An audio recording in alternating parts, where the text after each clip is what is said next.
Hey there, tonight we're diving into how Viking warriors survived brutal winters. What you're about to discover is a far cry from the horned helmets and epic feasts, but rather a testament to their grit and ingenuity in the face of icy adversity. If these stories help you unwind, I'd love a quick like or subscribe, but only if they're genuinely working for you. I'm curious where in the world you're listening from, so drop your location and local time in the comments. It's amazing seeing our little community span the globe through these historical tales. Now find your comfort zone, perhaps turn on a fan for that gentle background hum, and let's venture into tonight's story together. You're standing at the edge of a rugged Scandinavian cliff, the wind biting at your cheeks like an old Norse saga come to life. Welcome to your new life as a Viking warrior, where the winters are as relentless as a berserker in battle. Forget your modern thermostat. Here, the temperature's got a mind of its own, and it's not friendly. That icy chill you're feeling, it's nature's way of saying, survival of the fittest, friend. Let's talk geography first. You're in a land where the sun barely makes a cameo during winter. We're talking about daylight that's more of a polite suggestion than a reality, with only around 5 to 6 hours of it during peak winter months like December. The rest is shrouded in darkness that could have inspired 1,000 heavy metal album covers. You're surrounded by fjords, those dramatic cliffs plummeting into the sea. They're stunning, sure, but they can freeze over faster than you can say Ragnarok. Now, let's address the elephant, or should I say, the horned helmet in the room. You've seen those images of Vikings with horns sticking out of their helmets, right? Pure fiction. That's a product of 19th century opera costume design, not history. Real Viking helmets were more about practicality than panache, designed to keep your skull intact when some other Viking decides he wants to test his axe on it.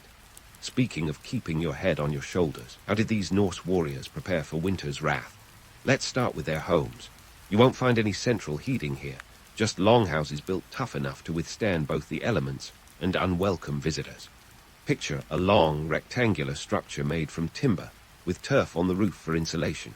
Inside, a central hearth provides warmth and light, and the walls are lined with benches that double as beds. Sure, it's cozy, but don't expect privacy. It's all about the communal living, with family, servants, and livestock sharing the space. Think of it as the original open-plan living, minus the Pinterest board. Your clothing is another line of defense against the cold. Forget the sleek ski jackets of today. You're dressing in layers of wool and linen, with cloaks fastened by brooches that could double as blunt weapons. Furs are your best friend. Wolf, bear, or any creature unlucky enough to cross your path. These aren't just fashion statements, they're survival tools.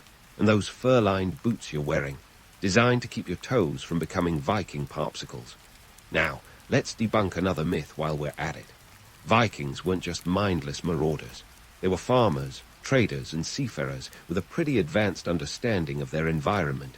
They knew when to stockpile food, dry fish, and cure meat. Imagine having to prepare for months of winter when the grocery store was a distant fantasy, and you couldn't just order takeout from your longship.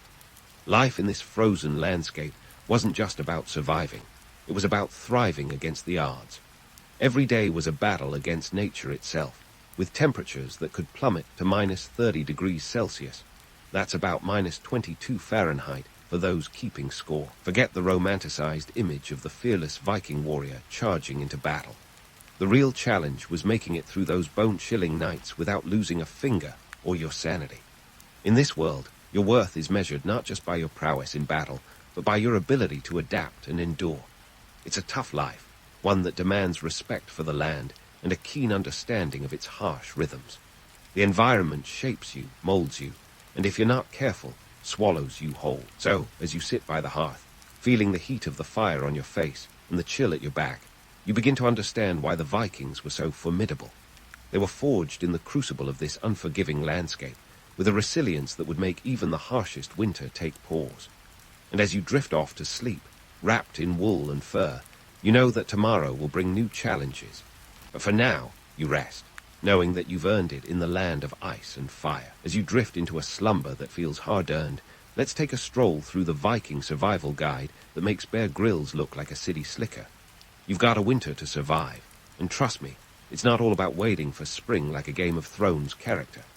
These Norse warriors had an arsenal of tricks up their sleeves, Well, under their fur cloaks, to make sure they didn't turn into human icicles.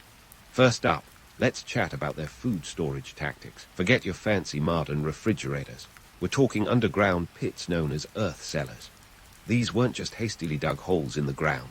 No, these were meticulously crafted storage solutions, lined with straw or peat to keep the chill out and the goods fresh. Imagine stocking up on enough dried fish, smoked meat, and fermented dairy to last through the long, dark winters. It's like prepping for the world's longest camping trip, minus the marshmallows. Now, when it comes to the Viking diet, here's where we shatter some assumptions. If you think they were just gnawing on roast boar legs, think again. Sure, meat was a staple, but these folks were early adopters of a balanced diet. Archaeological digs have unearthed evidence of grains like barley and rye used to make hardy bread and porridge. And let's not forget those root vegetables, turnips and carrots that could survive the cold like nobody's business. It's basically the paleo diet before it got trendy. But the real showstopper in the Viking culinary scene, their beer. Yes, you heard that right. Vikings were brewing up a storm long before hipsters made craft beer a thing. Their brew was a mix of barley, hops, and honey, fermented to create a drink that was both a morale booster and a safer alternative to water during those frigid months.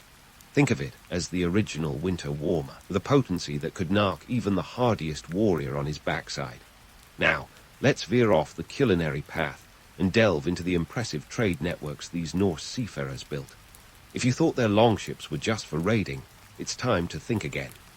Those sleek vessels were the Viking version of Amazon Prime, delivering goods across an impressive span of territories. We're talking trade routes stretching from the icy coasts of Greenland all the way to the bustling markets of Byzantium. Whether it was furs, walrus ivory, or even slaves, Vikings knew how to turn a profit faster than you can say Valhalla. Their trade connections weren't just about economic gain, though. They were crucial in acquiring those hard-to-find winter essentials. You know, the things you can't exactly forage for in a snow-drenched landscape. Salt, spices, and textiles were all part of these transactions, and they played a significant role in ensuring survival when the going got tough. It's like the ancient version of hitting up the local market for your winter supplies, just with a bit more adventure and a lot more risk. Of course, with all this talk of trade and survival, we can't ignore the ever-present spectre of starvation. Despite their best efforts, the Vikings were no strangers to the harsh reality of food shortages. Crop failures, harsh winters, and raids could all spell disaster. But rather than throwing in the towel, these warriors adapted. They'd gather whatever they could, from lichen to moss, and even rely on the occasional whale carcass washed ashore. Desperation breeds innovation, and in the Viking world, that meant finding sustenance in the unlikeliest of places. As we wrap up this exploration of Viking survival tactics, it's clear these Norse legends were more than just axe-wielding marauders. They were resourceful, adaptive, and shrewd, with a knack for turning the odds in their favor. Their resilience wasn't just about brute strength. It was about strategy, ingenuity, and an unyielding will to thrive in a world that seemed set against them. And as you prepare for the next chapter in this icy saga, remember, in the land of the midnight sun, it's not just about surviving the winter, it's about conquering it. So, as you prepare to conquer another winter in Viking territory, let's dive into the social glue that kept these hardy communities from fraying at the seams. When the sun plays hide-and-seek for months on end, and the only thing to look forward to is the next mealtime, if you're lucky, it's not just food and firewood that keep you alive. No, dear reader, it's the intricate web of social dynamics that turns survival into a team sport. Enter the all-thing, the Viking equivalent of a town hall meeting, but with a lot more fur cloaks and the occasional brawl. Picture it, a gathering of free men, chewing on the fat of civic duty like it's a roasted boar leg. The all-thing wasn't just about governance. It was a pressure cooker release valve for a society that could otherwise explode from the tensions of living cheek by jowl in longhouses for months on end.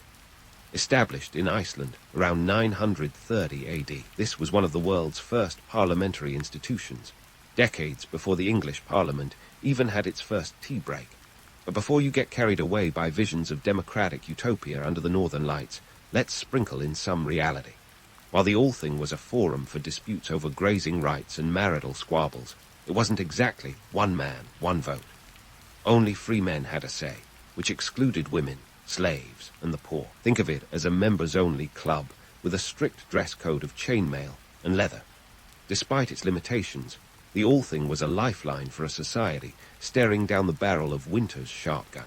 It provided a sense of order amid the chaos and a chance to air grievances before they turned into blood feuds over the last crust of bread.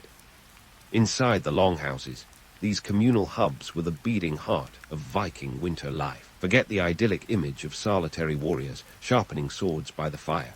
This was community living at its finest, or perhaps its most cramped. Longhouses were the original open-plan offices, minus the coffee machine and passive-aggressive notes about cleaning the microwave.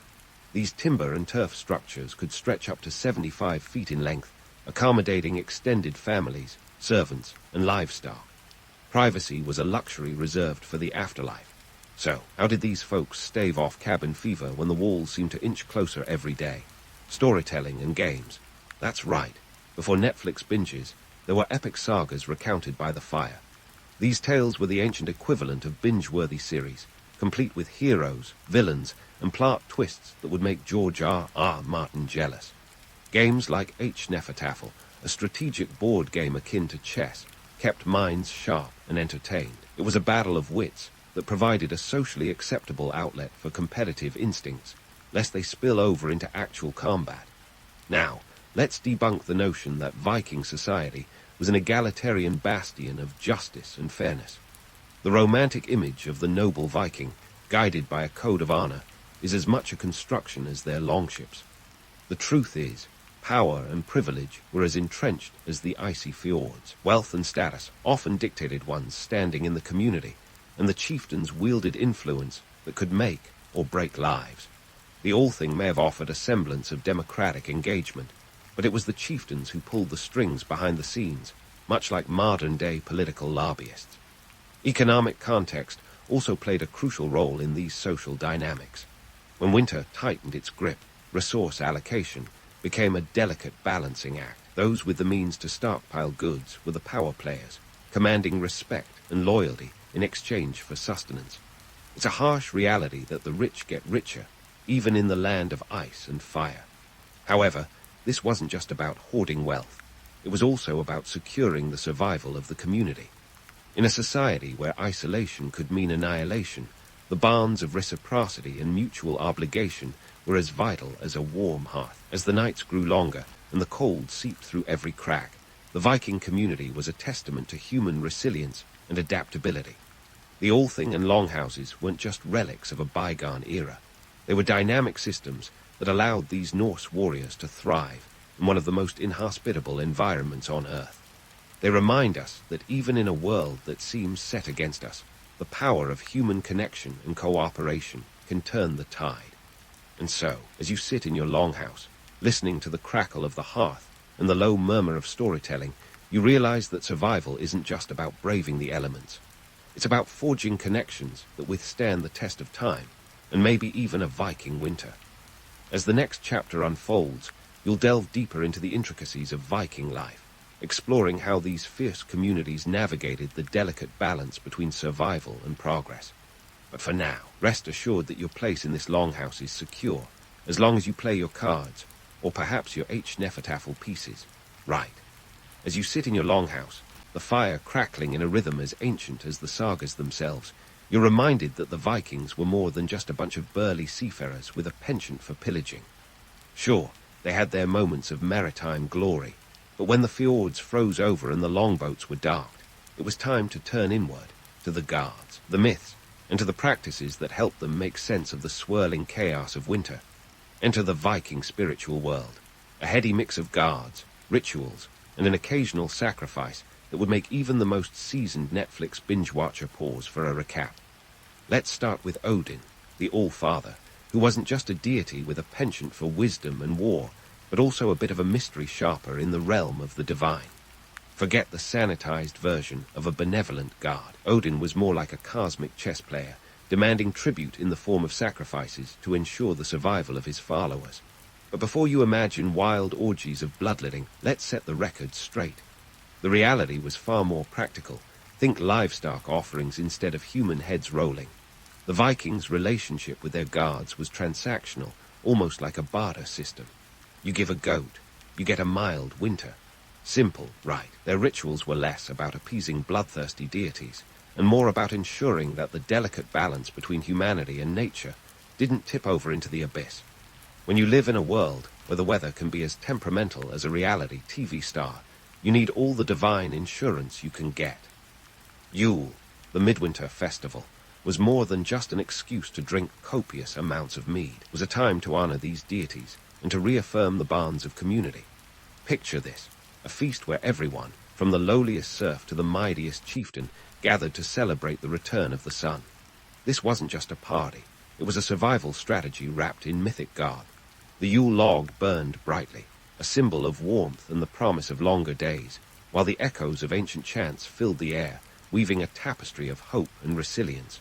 The myth of the Viking berserker, fueled by a cocktail of rage and hallucinogenic mushrooms, is a tale as intoxicating as it is probably exaggerated. In truth, their spirituality was a pragmatic affair, rooted in the harsh realities of life in the north. These Norse warriors were opportunistic in their worship, invoking different gods for different needs. Thor for protection, Freyja for fertility, and Loki, well, he was the wild card. This pantheon wasn't just a divine soap opera. It was a reflection of the Vikings' understanding of their world. Now, let's dig into the practical side of their spirituality. The Vikings weren't just praying for good weather, they were preparing for it. They read the signs in nature like an open book, using seers and runes to predict the future. Was this magic? Maybe, but it's also what we'd call today hedging your bets. They were like ancient meteorologists, minus the satellite imagery, but with a whole lot more flair. If a seer predicted a harsh winter, the community would double down on its preparations, stockpiling more food and reinforcing their homes. This blend of fear and faith wasn't just about surviving the physical elements. It was about maintaining social order in a time when chaos was always a snowstorm away. The gods served as both protectors and enforcers, their mythic tales a guidebook for living in a world that could turn deadly with a single gust of wind. The sagas, those epic tales of gods and heroes, weren't just entertainment.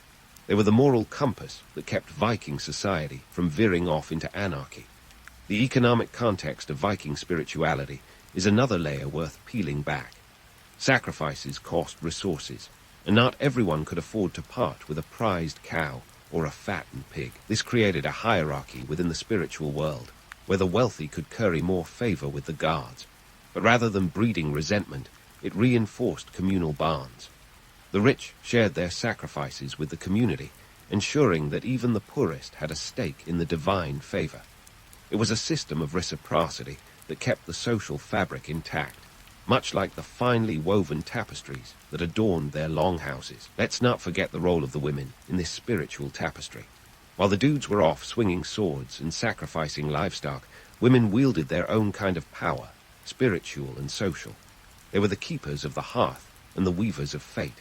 In a world where the line between life and death was as thin as a thread, women were the spinners of destiny, their influence reaching into the very heart of Viking spirituality. As the thaw crept closer, the Vikings' faith was a bridge between the harsh winter and the promise of spring. It was their way of making sense of a world that seemed, at times, as unyielding as the ice that covered their land. The myths and rituals were not just relics of a bygone era. They were dynamic, evolving practices that allowed these Norse warriors to navigate the treacherous waters of survival. So, as you sit by the hearth, listening to the tales of gods and heroes, you realize that Viking spirituality wasn't about blind faith. It was a strategic dance with the divine, a negotiation with the forces of nature, and a testament to human resilience in the face of nature's fury. As we prepare to explore the next chapter of this saga, remember that the stories we tell are as much about survival as they are about belief. And in the Viking world, belief was the fire that kept the darkness at bay. As the legends of gods and heroes fade into the background, the sun finally begins to pull its weight again, melting the ice and coaxing life back into the barren landscape. Spring in Viking territory is less about tulips and more about mud and grit. But for people who have spent the winter wrestling with darkness, it's a welcome change of pace. Cue the thaw, and with it comes a chance to reflect on the legacy of those who survived winters that would make even a polar bear think twice. First off, let's talk sagas, those epic tales that have done for Viking heroism what Instagram filters do for selfies. They romanticize the grit and glory of Norse life, turning everyday survival into an epic narrative worthy of a Marvel movie. But behind that narrative, the reality was a bit more, let's say, earthy. These sagas weren't just about flexing muscles and swinging swords. They were the communal memory of how to endure. They taught lessons as crucial as the best way to preserve fish or how to negotiate a marriage alliance. Sure, they're wrapped in the grandeur of myth, but at their core, they're survival manuals dressed up as entertainment. Archaeological digs have given us the receipts to back this up. We're talking about artifacts that reveal just how ingenious these folks were at eking out an existence. In Denmark, for instance, the remains of longhouses show us that Viking architecture wasn't just about keeping the rain out. It was about creating a space that could withstand the worst Mother Nature had to offer. These structures were feats of engineering, built with interlocking timbers and reinforced roofs that were less fixer-upper and more bunker chic. And those earth cellars I mentioned, they were the Viking equivalent of a walk-in pantry, minus the Pinterest-worthy organization, but with a level of efficiency that would make Marie Kondo nod in approval. But the legacy of the Vikings is more than just their ability to survive without a modern HVAC system. It's about how their survival strategies influenced their entire culture, leaving an imprint that would shape Scandinavian identity for centuries. You see, the Vikings were adaptive by necessity, not just in their homes and diets, but in their entire worldview. This adaptability is reflected in their legal systems and social structures. The Althing, for example, wasn't just a winter gathering. It was a cornerstone of a society that valued consensus and negotiation. It laid the groundwork for a tradition of democratic governance that would eventually influence modern Scandinavian political systems. Economically, Viking survival strategies made them formidable traders. They understood that conquering a harsh environment required not just brute force, but savvy negotiation and strategic alliances. Their trade routes weren't just lines on a map. They were lifelines that connected them to the wider world. By the time spring rolled around, these routes were buzzing with activity, exchanging goods and ideas that enriched Viking society. It's no accident that some of the world's first international trade agreements were hammered out by Norse hands, creating a network that stretched from Newfoundland to Constantinople. And let's not forget the role of women in this narrative. Often overshadowed by their male counterparts in the sagas, Viking women were the linchpins of their communities. They managed households, ran farms, and were key players in trade negotiations. Inheritance laws even allowed women to own property and wield power in ways that would make their medieval European contemporaries do a double take. It's a testament to a society that, while harsh and hierarchical, recognized the necessity of every member's contribution to the communal effort. Now, for the big takeaway. What can we learn from these hardy Norse folks about adaptation and endurance? Well, Vikings remind us that survival isn't about waiting for the storm to pass. It's about learning to dance in the snowstorm. Their resilience wasn't just physical. It was mental, social, and spiritual. They embraced the chaos of their environment and turned it into a catalyst for innovation. They didn't just adapt to survive. They thrived by turning their constraints into opportunities. They were the original masters of the pivot, long before it became a buzzword in business seminars. And as we look at a world that seems to be throwing its own set of challenges our way, perhaps we can draw some inspiration from those who faced down long, dark winters with nothing more than a few furs and a fierce determination. The Vikings teach us that sometimes you have to embrace the darkness to appreciate the light, and that the true mark of a culture is not just how it survives, but how it evolves. So, as the sun finally climbs higher in the sky, casting new light on old stories, we leave the longhouses behind and return to our modern comforts with a newfound respect for these indomitable warriors. The legacy of the Vikings is not just frozen in time. It's alive in the resilience and adaptability that continues to shape our world. From the icy fjords to the bustling streets of our cities, their spirit endures, reminding us that we too can face whatever winter may come. Charlemagne, a name that rings with the kind of gravitas you'd expect from a guy who was basically crowned as the first Holy Roman Emperor. But let's rewind the tape to 768 AD, when Chuck the Great was just Charles, king of the Franks, sharing a crown with his brother Charlemagne. Yes, folks, Charlemagne had a brother, and their relationship was less Game of Thrones and more the Odd Couple. In a kingdom where diplomacy was as subtle as a battle axe, Charlemagne and Carloman's sibling rivalry was the stuff of medieval legend. They inherited the Frankish kingdom from their father, Pepin the Short, who, by the way, was not vertically challenged, but earned the nickname because he was a minimalist when it came to titles. Pepin was a big deal, having dethroned the last Merovingian king and started his own dynasty, but he left his sons in a bit of a pickle. The Frankish kingdom was carved up like a Thanksgiving turkey, with Charles and Carloman each getting a piece. Charles got the northern part, while Carloman got the south. You'd think they'd have the decency to get along, ruling their respective territories like a couple of medieval buddy cops, but no. Carloman had about as much chill as a dragon with a toothache. The two brothers squabbled over everything from border disputes to who got to host the next royal feast. As if sibling rivalries weren't enough, Charles had his eyes set on Italy, a boot-shaped piece de resistance that was always in vogue for medieval kings with a penchant for conquests. Enter the Lombards, a group of Italian rulers who were the medieval equivalent of Las Vegas casino owners, strategic, opportunistic, and always ready to roll the dice. The Lombards controlled large parts of Italy, and their king, Desiderius, was not one to let go of power without a fight. Now, why Italy, you ask? Well, beyond the delightful cuisine, non-existent in the Dark Ages, Italy was a strategic jackpot. Controlling Italy meant controlling the Pope, the man with the celestial connections. And in those days, having the Pope's blessing was like having a golden ticket to Willy Wonka's chocolate factory. Only instead of chocolate, you got divine legitimacy and a shot at immortality. But let's be real. Medieval Italy was a headache with a capital H. The region was splintered into squabbling city-states and duchies, each with its own agenda. Trying to rule them was akin to herding cats, only these cats had swords and a penchant for betrayal. Charlemagne, however, was nothing if not determined. In 773 AD, Charles decided to take on Desiderius and his Lombard kingdom. It wasn't just a political play, it was a family affair. You see, Charlemagne had originally married Desiderius's daughter, Desiderata, as part of a peace treaty.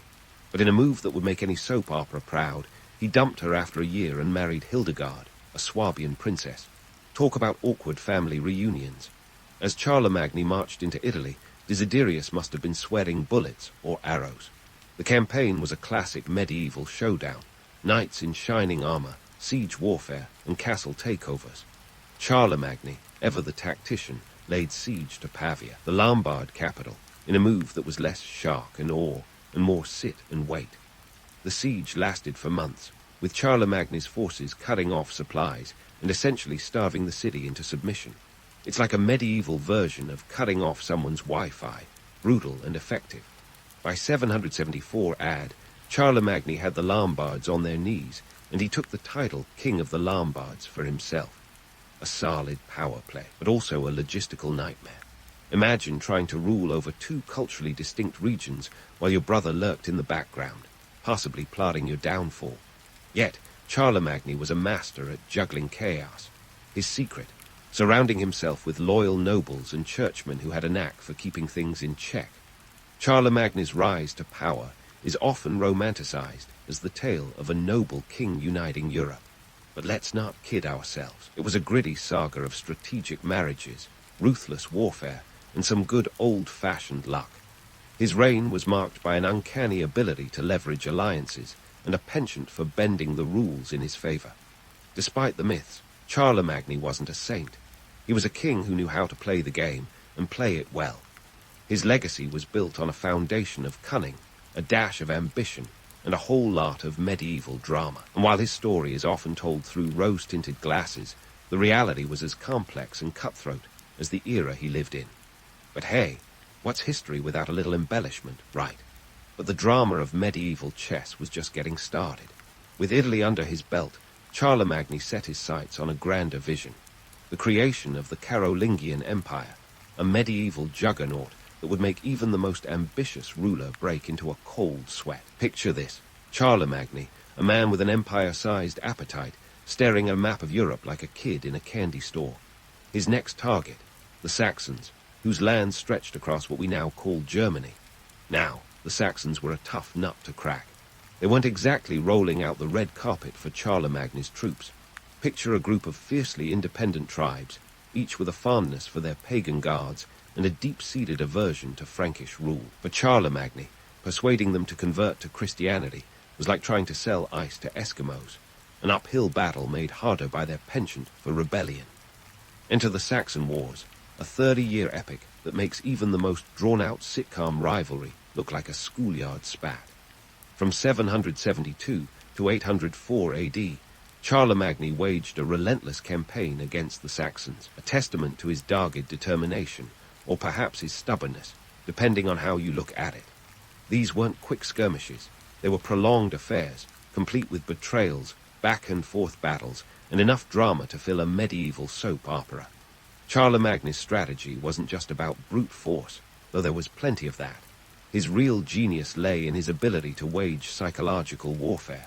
He understood that to truly conquer the Saxons needed to win their hearts and minds, or at least their grudging acceptance. The solution: baptism by the sword. He offered the Saxons a deal they couldn't refuse: convert to Christianity or face the wrath of his army. Not exactly subtle, but then again, subtlety was never Charlemagne's strong suit. And here's where the logistical nightmare of medieval warfare comes into play. Moving an army across Europe in the 8th century was no small feat. Forget planes, trains, and automobiles. Charlemagne had to rely on good old-fashioned horsepower, with an army that could number in the tens of thousands. Each campaign was a logistical ballet, with supplies that needed to be gathered, routes planned, and soldiers kept in fighting shape. It was like planning a rock concert tour, only with more swords and fewer groupies. The cost of these campaigns was astronomical.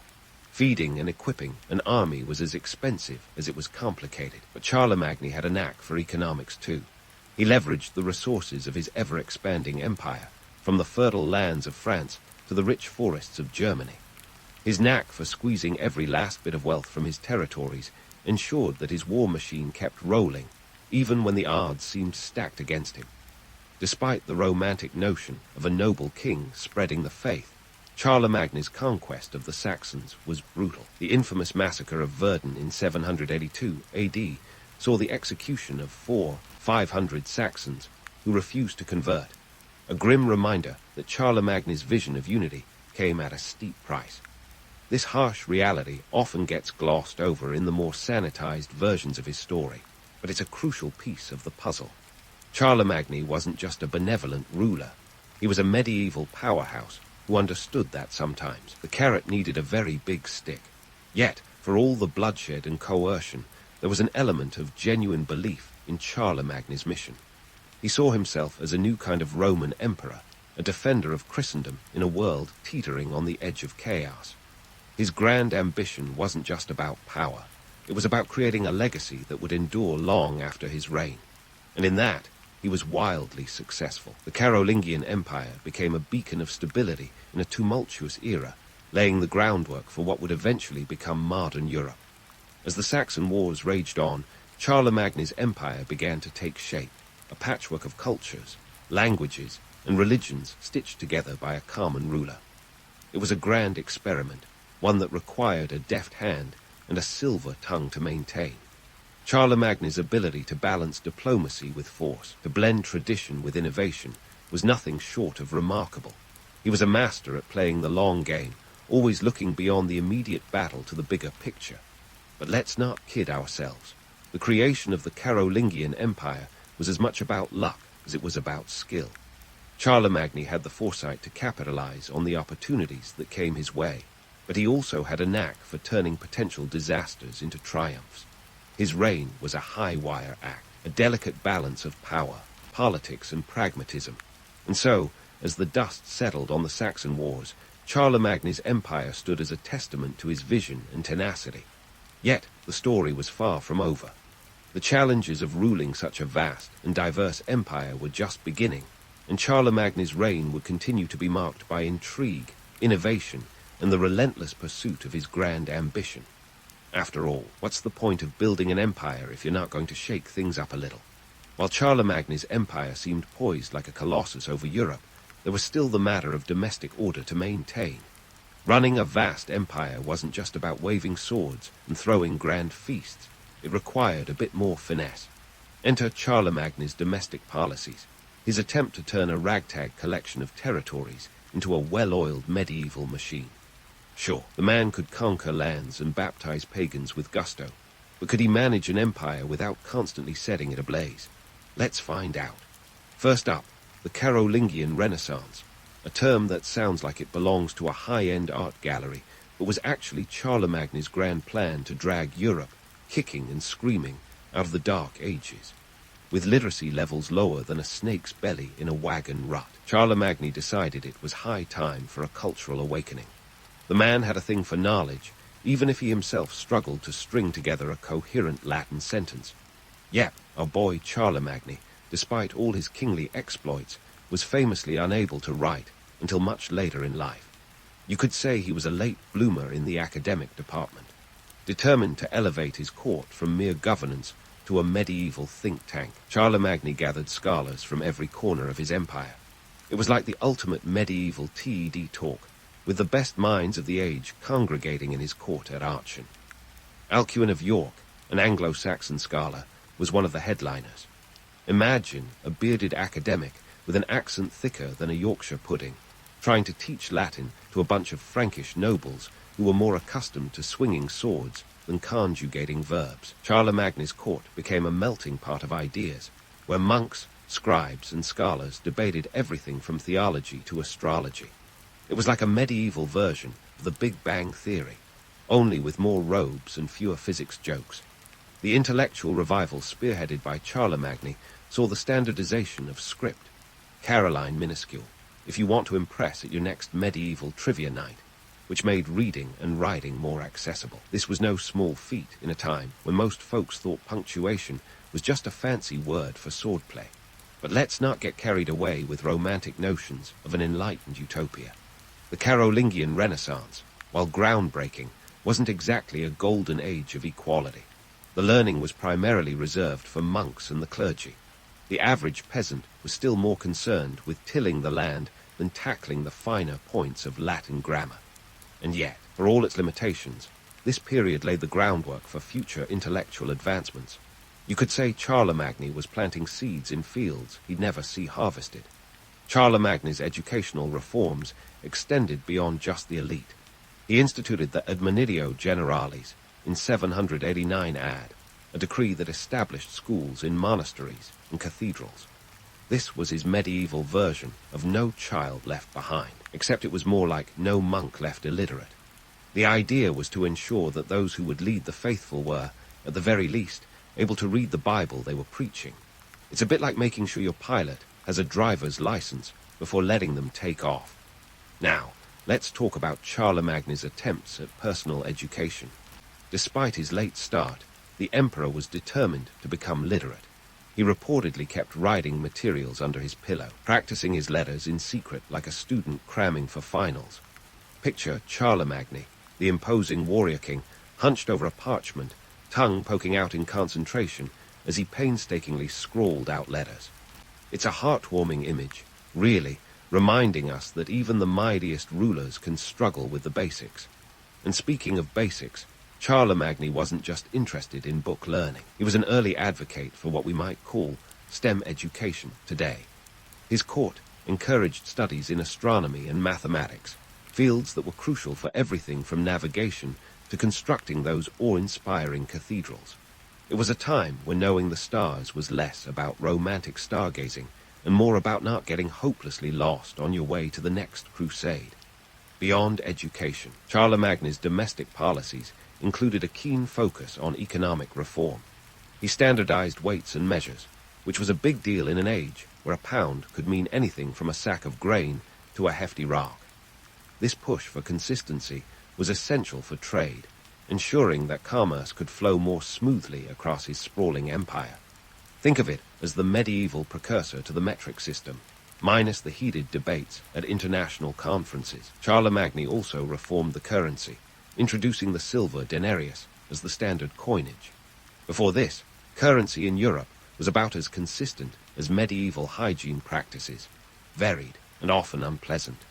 His economic reforms laid down a framework that would facilitate trade and economic stability, key components in maintaining an empire that spanned much of Western Europe. But economic reforms alone couldn't keep the empire running smoothly. Charlemagne's legal reforms were just as pivotal. He was a fan of capitularies, royal decrees that were essentially a mix of laws, administrative orders, and moral guidance.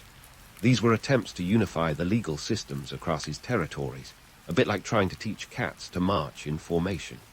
The capitularies covered everything from banning pagan practices to setting the price of beer, showing that Charlemagne had his priorities straight. These legal reforms were groundbreaking, but they weren't foolproof. Enforcing them across such a vast and diverse empire was like trying to nail jelly to a wall. Local customs and resistance meant that the effectiveness of these laws often depended on the cooperation of local lords, who could be as unpredictable as a Frankish weather forecast. Yet, Charlemagne's efforts to institute a common legal framework were crucial in solidifying his control. And let's not forget the church. Charlemagne's relationship with the papacy was a cornerstone of his domestic policy. His alliance with the Pope wasn't just about divine legitimacy, it was a political masterstroke. By supporting the church, he could tap into its vast network, using it as a tool for both governance and cultural cohesion. This symbiotic relationship was like a medieval version of a strategic partnership, where both parties benefited from mutual support and shared goals. Charlemagne's domestic policies were as ambitious as they were necessary, a testament to his vision of a unified and enlightened empire.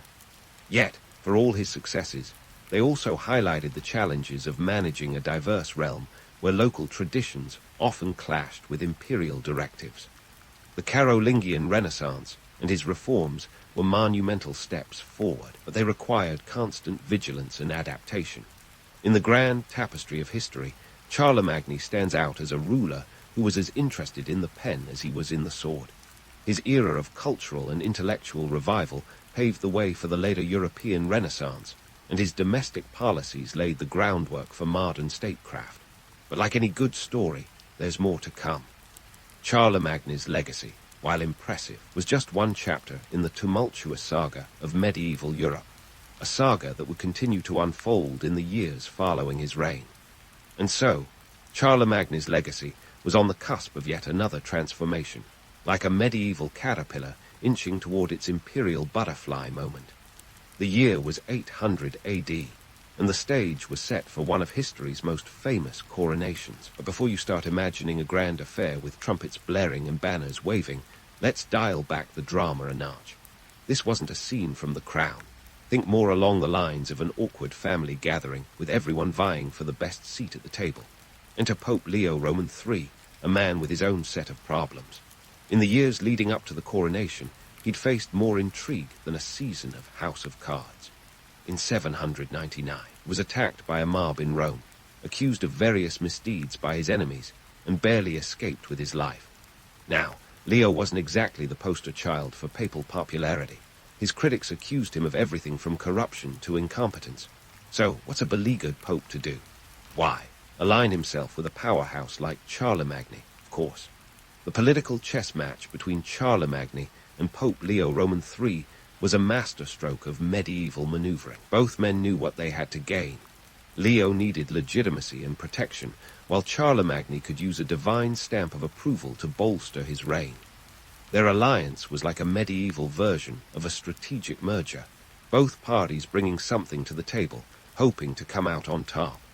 And so, on December 25th, 800 AD, as many folks were busy celebrating what passed for a medieval Christmas, likely involving more ale than eggnog, Charlemagne found himself in St. Peter's Basilica. The Pope, in a move that was either brilliantly planned or awkwardly improvised, placed a crown on Charlemagne's head and declared him Emperor of the Romans. Cue the dramatic gasps, right? Well, not quite. The reality was probably less Game of Thrones and more office party, where everyone pretends to like each other. Sure, the ceremony had its share of pomp, but the political implications were the real headliners. By crowning Charlemagne, Leo wasn't just giving him a fancy new title. He was reviving the concept of a Western Roman Empire, a realm that had been defunct since 476 AD. It was like rebooting a classic franchise, only with more chainmail and fewer CGI dragons. Now, why does this matter, you ask? Well, crowning Charlemagne as emperor wasn't just about inflating his ego. Although, let's be honest, that was probably a nice bonus. It was about reshaping the power dynamics of medieval Europe. Until then, the Byzantine Empire had claimed the title of the rightful Roman Empire. But with Charlemagne's coronation, the West was making a bold statement. It was a medieval power play, one that echoed across the continent and set the stage for centuries of rivalry. The coronation also marked a turning point in the relationship between church and state. By crowning Charlemagne, Pope Leo Roman III effectively laid the groundwork for the medieval concept of divine kingship. The message was clear. Being an emperor wasn't just about wielding a sword. It was about having God's blessing. This intertwining of religious and secular authority would become a defining feature of the Holy Roman Empire and later European monarchies. Yet, for all its grandeur, the coronation was a logistical nightmare. Imagine trying to organize such a monumental event in an era where communication was slower than a snail on a lazy Sunday. Charlemagne and his entourage had to travel over 1,000 miles from Aachen to Rome, a journey that would have taken weeks, if not months. It was a grueling trek, complete with unpredictable weather, bandits lurking in the shadows, and the ever-present risk of political shenanigans. And then there was the cost. Pulling off a coronation of this scale wasn't cheap. We're talking about the medieval equivalent of a royal wedding, with expenses that would have made even the most frugal nobleman break into a cold sweat. From lavish banquets to ornate vestments, the price tag was as hefty as a knight in full armor. But Charlemagne, with his knack for resource management and economic savvy, ensured that the event was both opulent and politically effective. As the newly minted emperor, Charlemagne now had to grapple with the implications of his expanded role. His empire stretched across much of Western Europe, from the Pyrenees to the Danube, a dizzying expanse that made governance seem like a Herculean task. But Charlemagne, ever the pragmatist, was up for the challenge. He understood that ruling an empire required more than just brute force. It demanded diplomacy, foresight, and a touch of charisma. In the wake of the coronation, Charlemagne's court became a hub of activity. He continued to consolidate his power, weaving a complex web of alliances and vassals. His ability to balance the interests of various factions was nothing short of a political dance, one that required the grace of a ballerina and the cunning of a fox. Yet for all his skill, Charlemagne's reign was not without its challenges. Managing such a vast and diverse empire meant dealing with a myriad of cultures, languages, and laws. Charlemagne's strength lay in his ability to adapt, to take the best elements from each region and create a cohesive whole. He was like a medieval chef, blending ingredients from different kitchens to cook up a dish that was uniquely his own. But let's not forget the human side of the equation. Charlemagne, for all his accomplishments, was still a man, complete with flaws and contradictions. He was a warrior who valued education, a king who sought divine favor while wielding absolute power. His reign was a study in contrasts, a testament to the complexity of human nature.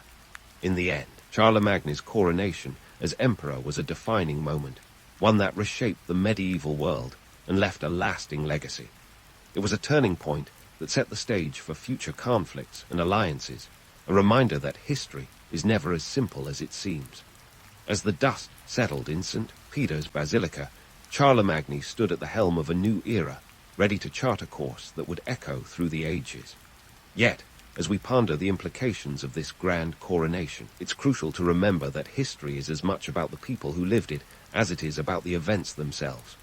Charlemagne's story is a tapestry of ambition, ingenuity, and the relentless pursuit of power, a saga that continues to captivate and inspire, even as it challenges our perceptions of the past. And so, as we turn the page on this chapter, we leave Charlemagne poised on the brink of greatness, his empire a testament to his vision and tenacity, ready to face the trials and triumphs that lie ahead. As Charlemagne stood on the brink of greatness, his empire poised like a colossus, let's fast forward to the inevitable twist in our medieval tale, his death in 814 AD. You see, Empires and emperors share a common Achilles heel, the pesky problem of mortality. Charlemagne, despite his larger-than-life reputation, was no exception. He succumbed to illness at the age of 72, leaving behind not just an empire, but a medieval Rubik's Cube for his successors to solve. Charlemagne's empire, a patchwork quilt of territories stitched together with ambition and a dollop of divine right, didn't exactly have a smooth transition. Upon his death, the empire was divided among his grandsons, thanks to the Treaty of Verdun in 843 AD. This was less a thoughtful family plan and more a medieval version of kids squabbling over the last piece of cake. The result? The Frankish realm was split into three parts: East Francia, West Francia, and Middle Francia, a geopolitical jigsaw that would have made any cartographer weep. Now, why does this matter? Well, Charlemagne's grand vision of a united Europe crumbled faster than a stale baguette, leading to centuries of conflict and chaos. The division highlighted a harsh reality. Maintaining an empire is a bit like holding Jell-O in your hands. Squeeze too hard, and it slips right through your fingers. His successors lacked his knack for juggling diplomacy and warfare, and the once mighty Carolingian Empire began its slow descent into obscurity. But let's not get too caught up in the soap opera. Charlemagne's legacy is more than just a cautionary tale about empire management. His impact on Europe was profound, and his reign set the stage for the continent's future development. The Carolingian Renaissance, with its emphasis on learning and culture, laid the groundwork for the intellectual revival that would eventually blossom into the High Middle Ages. It was like planting a seed that would take centuries to bear fruit, yet fundamentally transformed the landscape. Charlemagne's influence extended beyond the realms of culture and education. Economically, he was the medieval equivalent of a savvy entrepreneur, introducing reforms that stabilized currency and standardized measurements. These efforts helped to facilitate trade across his territories, creating a network of commerce that echoed through the ages. Sure, his successors might have fumbled the ball, but the framework he established endured, shaping the medieval economy in ways that are still felt today. And then there's the myth of Charlemagne, the larger-than-life figure who straddles the divide between legend and reality. In the centuries following his death, tales of his exploits grew more fantastical, painting him as a chivalric hero and a paragon of Christian virtue. This romanticized image found its way into songs, poems, and epic sagas, casting him as a shining knight, more King Arthur than medieval monarch. But let's not kid ourselves. Charlemagne was as complex as they come, a ruler who could be as ruthless as he was visionary. So, why does Charlemagne earn a spot in history's Hall of Fame, despite the occasional bumble? Well, for starters, he was a master at navigating the treacherous waters of medieval politics.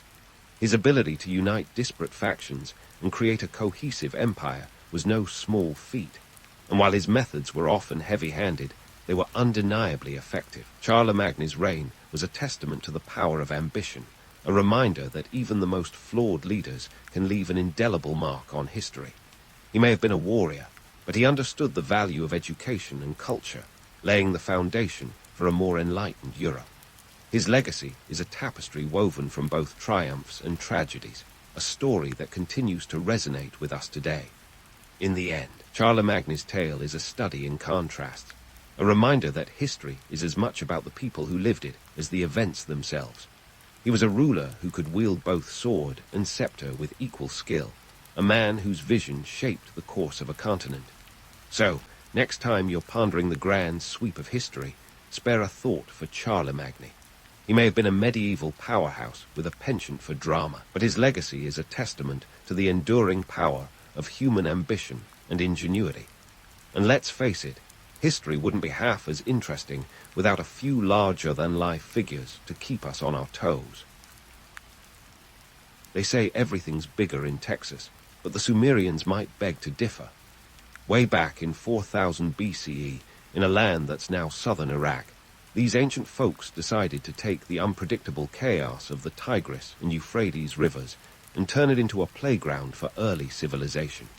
Picture a place where the land was flat, the mud was plentiful, and the floods were as regular as your morning coffee. If your morning coffee sometimes decided to flood your entire kitchen. The Sumerians, the original city slickers, are often credited with building the first urban centers. Here's the kicker. They managed to pull this off in a region that Mother Nature seemed to have a personal vendetta against. The Tigris and Euphrates weren't just rivers. They were unpredictable liquid serpents that could either bless the fields with fertility or drown them in a bad mood swing. The Sumerians had no choice but to get creative, and boy, did they ever. Enter irrigation. While most of us today struggle to keep a houseplant alive, these guys were digging canals and building levees like they were on an ancient episode of Extreme Makeover, Landscape Edition. They constructed an intricate network of ditches and channels spanning miles, transforming marshy chaos into arable land. These were no small feats. Think of it as the ancient equivalent of building a highway system, except instead of cars, you've got farmers pushing plows and pulling weeds. The result? Bountiful harvests that fed burgeoning populations and gave rise to city-states like Uruk, and Eridu. Now, let's talk about those city-states. These weren't just villages with delusions of grandeur. They were full-fledged urban areas with populations in the tens of thousands. Uruk, for instance, was home to roughly 40,000 people by 3000 BCE. In the context of the ancient world, this was like having a bustling metropolis. The Sumerians were pioneering city planning long before it was cool, laying out streets, neighborhoods, and even implementing forms of zoning. You could say they were the original urban planners, minus the coffee shops and artisanal bakeries. But what really set the Sumerians apart was their architectural ambition. Enter the ziggurat, the towering, terraced temples that dominated the skyline like ancient skyscrapers. These weren't just places of worship. They were status symbols, each one a testament to the city's wealth and the gods' favor. You could say they were the Sumerian equivalent of a billionaire's yacht, only instead of cruising the Mediterranean, they were anchored firmly in the earth. The great ziggurat of Ur, for example, was a massive, multi-tiered structure dedicated to the moon god Nana. Standing at an impressive height of about 70 feet, it was the tallest structure for miles, a veritable beacon for the pious and the power-hungry alike. Of course, the Sumerians' obsession with building wasn't just about flexing their architectural muscles. These structures were the heart of the city-state, centers of religious, economic, and political life. Within these walls, priests and leaders would conduct ceremonies, manage trade, and maybe even settle the occasional dispute over whose goat wandered into whose field. It's safe to say that if you wanted to be anyone in Sumerian society, you better have a good relationship with the local ziggurat. Now, let's not romanticize things too much. Life in these city-states wasn't all ziggurats and successful irrigation. The Sumerians were constantly under threat from both nature and neighboring city-states. The same rivers that gave life could also bring death, flooding fields, drowning crops, and threatening the very survival of the cities. And if that wasn't enough, they had to worry about rival city-states trying to expand their territories. Picture ancient Mesopotamia like a game of Risk, where every roll of the dice could mean either prosperity or peril. One might think that with all these challenges, the Sumerians would be too busy just surviving to innovate. But necessity, as they say, is the mother of invention. The Sumerians developed cuneiform writing, one of the earliest known forms of written expression, as a means to keep track of trade, legal transactions, and even poetry. That's right. These ancient people had their own version of bureaucratic paperwork and epic poetry long before Shakespeare was a twinkle in anyone's eye. So there you have it, the Sumerians, navigating the murky waters of the Tigris and Euphrates with unparalleled ingenuity and grit. They weren't just surviving, they were thriving, turning adversity into opportunity and leaving a legacy that would echo through history. As we dive deeper into their world in the coming sections, remember this. The Sumerians weren't just building cities. They were laying the foundations for civilization as we know it. And if that isn't impressive, I don't know what is. But hold your horses, or rather your oxen, because the Sumerian story gets even juicier when you dive into their economy. Let's talk about barley, the Bitcoin of the ancient world. Yep, forget about gold or silver. In Sumer, it was all about the grain. Barley wasn't just for brewing beer, although, let's be honest, the Sumerians did love their brew. It was the currency, the paycheck, the financial backbone of this early civilization. Picture this. Farmers were paid in barley for their labor, taxes were collected in barley, and debts were settled with, you guessed it, barley. If you had a bumper crop, you were sitting pretty, and if not, well, you might just find yourself hustling extra hard at the next harvest. But what good is a pocket full of barley if you can't spend it? Enter the bustling bazaars of Sumer, where trade was as lively as a Saturday night on Bourbon Street. The Sumerians were masters of the barter system, and their markets were the epicenter of this early economic dance. Forget digital wallets. These guys had clay tablets and cuneiform receipts to keep track of their deals. Imagine trying to haggle over the price of a goat while scribbling on a clay tablet with a reed stylus. It might sound cumbersome, but this was cutting-edge technology for the time. The real kicker: the Sumerians didn't just stick to local trading. They were the original globalizers, establishing trade networks that stretched from the Persian Gulf to the Indus Valley. They swapped barley and textiles for copper, timber, and luxury goods, essentially turning their city-states into ancient trade hubs. In fact, archaeologists have even found Sumerian goods as far as Anatolia and the Levant, proving these folks had a serious case of wanderlust, or at least their goods did. Now, let's talk about the folks running this economic powerhouse. Sumerian society was a bit like a reality TV show, with priests and kings co-starring in a power-sharing arrangement that was both awkward and effective. The priests were the original managers, overseeing the ziggurats and making sure the guards were happy, because an unhappy guard could mean anything from drought to locusts. Meanwhile, the kings handled the more earthly concerns, like protecting the city from invaders and making sure everyone paid their taxes, in barley, of course. But here's where it gets interesting. The Sumerians had this unique social structure where the priests didn't serve the kings. They operated in parallel, each holding sway over different aspects of life. It was less a strict hierarchy and more a tangled web of influence and power. Think of it as an ancient office co-share, where both parties had to cooperate to keep the whole thing from falling apart. And while it sounds like a recipe for constant power struggles, it somehow worked, most of the time. So, what about the average Joe, or perhaps average Gilgamesh, living in this bustling city-state? For all the glory and grandeur of their ziggurats and markets, daily life for most Sumerians was much more mundane. While the elites were busy politicking and trading, your average citizen was likely toiling in the fields, crafting goods, or serving in one of the many temples.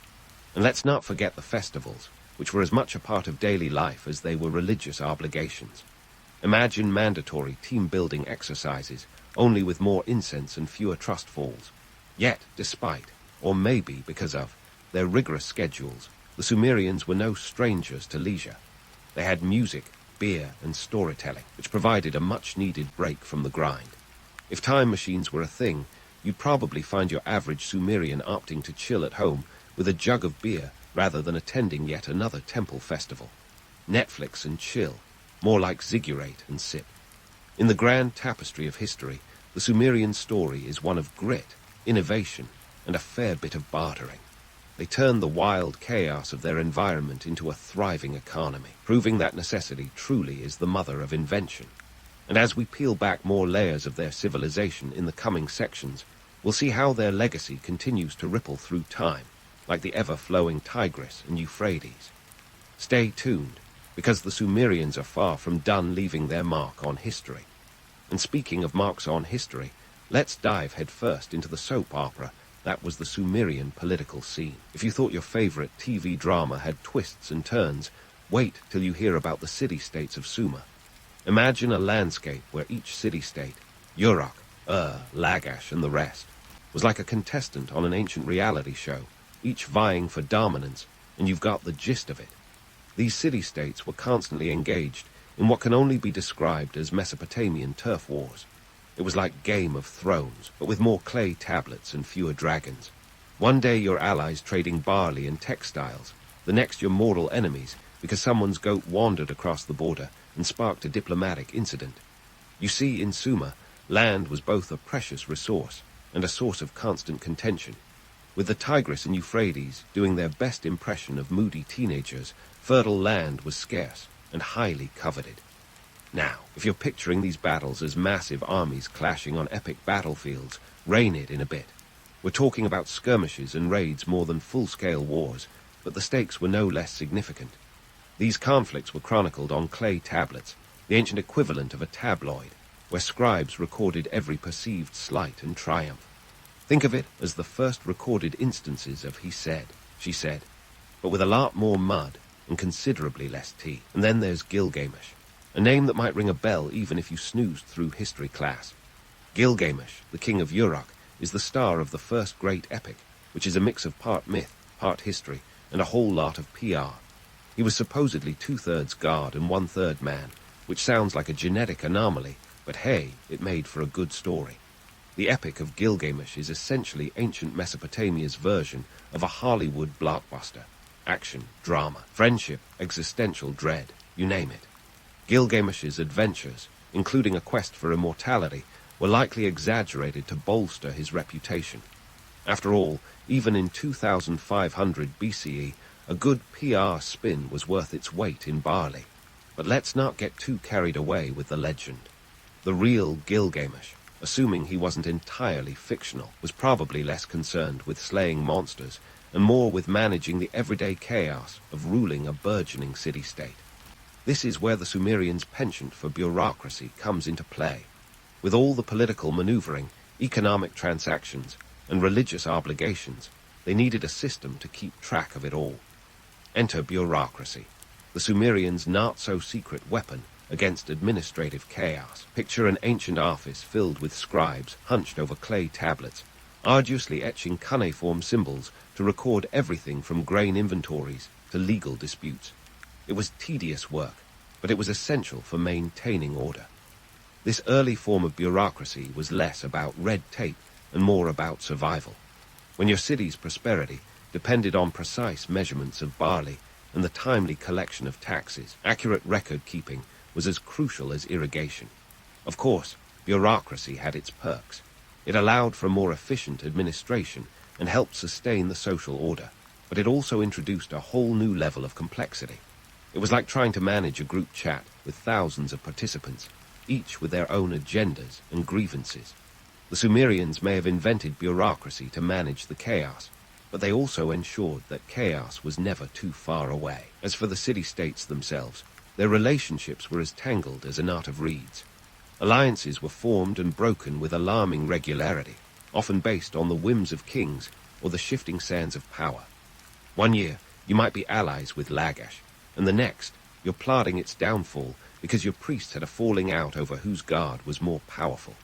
It was a never-ending cycle of diplomacy and warfare, a delicate dance that required both cunning and brute force. The Sumerians' ability to navigate these treacherous waters speaks to their resilience and ingenuity. They were masters of adaptation, able to pivot between conflict and cooperation as circumstances demanded. It's no wonder their legacy endures, serving as a testament to the complexities of human nature. Even as they squabbled over land and resources, they were laying the groundwork for future civilizations to follow. But hold on, because we're not done with our ancient drama just yet. The Sumerians were a people of contradictions, and their story is far from over. As we continue to explore their world, we'll uncover more about their society, their innovations, and the indelible mark they left on history. So stick around, because the epic tale of the Sumerians is only just beginning to unfold. Now, let's shift gears from the soap opera of Sumerian politics to the reality show finale no one saw coming, The Fall of Sumer. It's a classic tale of overconfidence, environmental missteps, and an unfriendly corporate takeover that would make even the most ruthless CEO blush. First up, let's talk about the environmental blunder that turned their Eden into a salty wasteland. The Sumerians, in their irrigation zeal, inadvertently created a situation where more wasn't merrier. Over-irrigation led to soil salinization, which is a fancy way of saying, oops, we salted our fields like a bad cooking show contestant. You see, when you flood the land with river water over and over, the salt in the soil doesn't just pack up and leave. Instead, it accumulates, and suddenly your fertile crescent looks less like the Garden of Eden and more like a giant salt lick. By 2000 BCE, crop yields were plummeting, barley was no longer king, and Sumerians found themselves in an economic nosedive. It's as if their agricultural system had pulled the old Bedtime switch, promising prosperity but delivering famine. And the Sumerians learned a harsh lesson. Nature always bats last. While the fields were turning against them, the Akkadians were watching from the north with the kind of interest a lion shows a limping gazelle. Enter Sargon of Akkad, round 2334 BCE, the ancient world's answer to a hostile takeover artist. Sargon didn't just stroll in with a briefcase and a suit. He brought an army and a plan. His strategy was less about negotiation and more about conquest. Think of it as a corporate merger, only with more swords and fewer spreadsheets. Sargon's empire building was as ambitious as it was audacious. By uniting the Akkadian city-states and subjugating the Sumerians, he created the world's first empire, stretching from the Persian Gulf to the Mediterranean. It was like an ancient version of a tech giant swallowing up a startup, only the startup was nearly as old as civilization itself. The Akkadians didn't just take over, they changed the rules of the game. Suddenly, Sumerians found themselves answering to Akkadian overlords, with their beloved cuneiform tablets now bearing Akkadian script. It was as if Windows had replaced Mac OS overnight, and no one could find the start menu. And let's not forget the cultural upheaval that came with this regime change. Akkadian became the lingua franca, and the Sumerians' own language slowly faded into the background, much like the slow decline of Latin centuries later. It was more than just a linguistic shift. It was the erasure of a cultural identity that had defined Sumer for millennia. Imagine being told that your language, your stories, and your gods were now optional add-ons in the new Akkadian operating system. But wait, there's more. The Akkadian takeover wasn't just a top-down corporate restructure. It was accompanied by the kind of economic adjustments that would make a modern economist weep. The Akkadians centralized trade and taxation, redirecting wealth to the imperial center and leaving Sumerian city-states struggling to keep up. Picture a world where your local economy is suddenly at the mercy of a distant capital with its own interests, and you'll start to get the picture. Despite these cataclysmic changes, Sumerian culture wasn't wiped out overnight.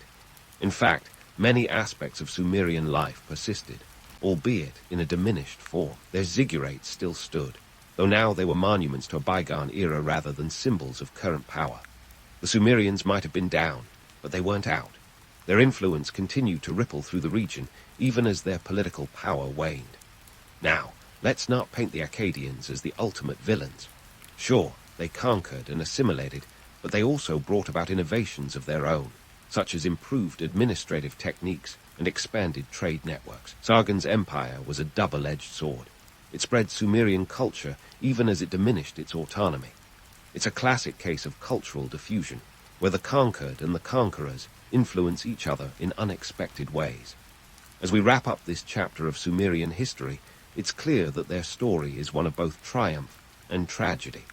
They laid the groundwork for civilization, only to be overshadowed by the very structures they helped create. The Sumerians' legacy is a complex tapestry of innovation, resilience, and ultimately a cautionary tale of what happens when the balance between man and nature tips too far in one direction. But hold onto your clay tablets. This isn't the end of the Sumerian saga. Next, we'll delve into how their cultural and technological contributions continued to shape the ancient world long after their political power had crumbled. Because if history has taught us anything, it's that even the mightiest empires leave echoes that reverberate through the ages. And so, as the dust of conquest settled, and the Akkadian Empire stretched its newly minted borders, the echoes of Sumerian achievements continued to whisper through the corridors of history. Because while the Sumerians may have lost the power struggle, they left behind a toolkit of cultural and technological innovations that would be the ancient equivalent of a Swiss Army knife. Handy, versatile, and indispensable through the ages. Take writing, for example. The Sumerians didn't just dabble in cuneiform, they revolutionized communication. Their clay tablets, etched with wedge-shaped marks, were the original hard drives, storing everything from epic poetry to inventory lists. These symbols weren't mere scribbles. They were the building blocks of record-keeping, enabling the transition from a society of oral traditions to one of written history. And let's not forget the legal codes, which were more than just ancient rulebooks.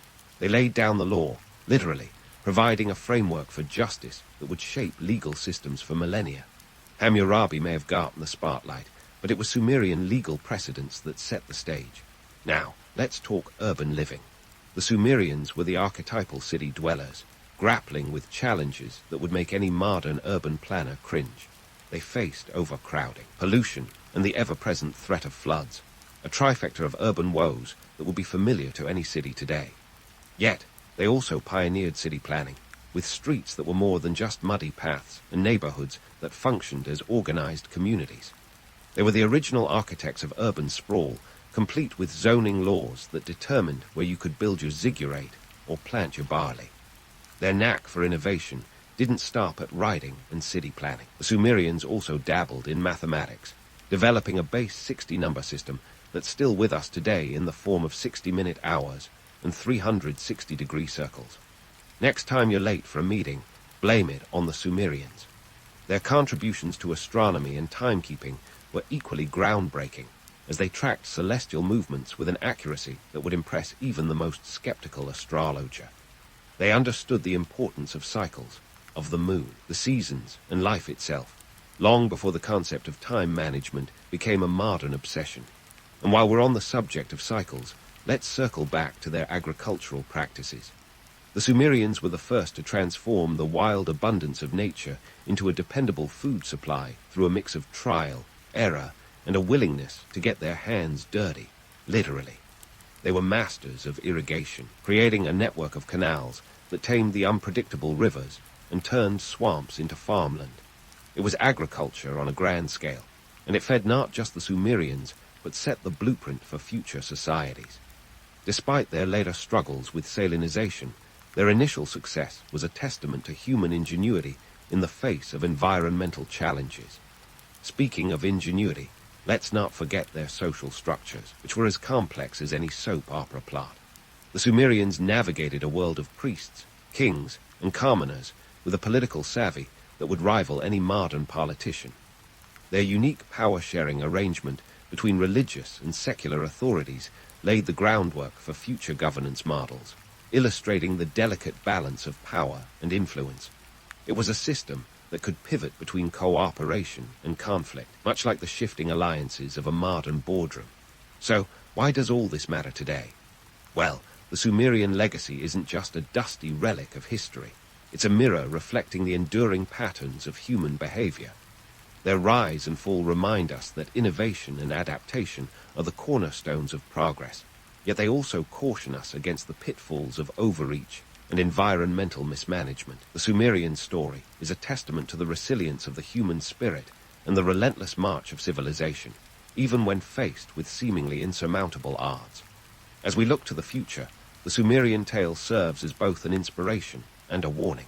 It encourages us to harness our creativity and ingenuity to build a better world, while also reminding us of the importance of balance between growth and sustainability, ambition and restraint. In the end, the Sumerians may have been conquered, but their legacy endures, woven into the fabric of our modern lives. So, the next time you glance at your watch or navigate the bustling streets of a city, take a moment to tip your hat to the Sumerians. They may have been ancient, but their innovations continue to shape our world in ways both profound and practical. And if history has taught us anything, it's that while civilizations may rise and fall, their stories and the lessons they impart are forever etched in the annals of time. In the dusty, sun-baked corridors of 14th century West Africa, a young ruler named Mansa Musa was about to flip the script on what it meant to be fabulously wealthy. He wasn't just rich. He was the kind of rich that had even the most jaded medieval merchants gasping in awe.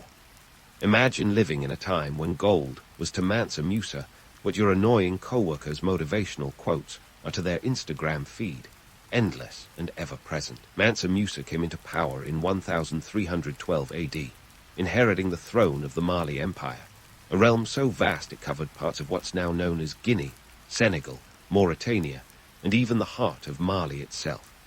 Talking about vastness, this empire had so much territory it would make even the most ambitious monopoly player green with envy. But let's not get distracted by the sprawling map. The real story is in the jingling pockets of this empire. We're talking about a kingdom so loaded with gold that it controlled about half of the world's supply of the shiny stuff. Yeah, you heard that right. Half. Now, how did Musa end up as the big cheese in this golden paradise? Well, it wasn't just because he had the right last name. His predecessor, Abu Bakr Roman II, decided to take a little voyage across the Atlantic, leaving Musa in charge. Rumor has it Abu Bakr was off searching for the edge of the world like a medieval flat-earther. Spoiler alert, he never came back. So Musa, like any good understudy suddenly thrust into the spotlight, took the reins and ran with them. With Musa at the helm, the Mali Empire didn't just thrive, it positively glowed.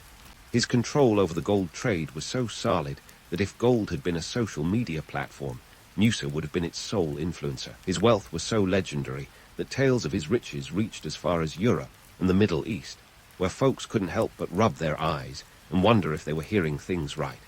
Chroniclers like Al-Umari couldn't resist but penned down their disbelief, noting how Musa could topple economies with just a flick of his golden wrist. But let's not get ahead of ourselves. The piece de resistance of Musa's reign was yet to come. The Hajj, his pilgrimage to Mecca, in 1324 AD. This wasn't just a spiritual journey, it was a medieval mic drop. Musa's caravan reportedly included 60,000 men, each decked out in the finest Persian silk and carrying a gold staff, because why not? Oh, and let's not forget the 100 camels trailing along, each laden with up to 300 pounds of, you guessed it, gold dust. If you're still not impressed, consider this.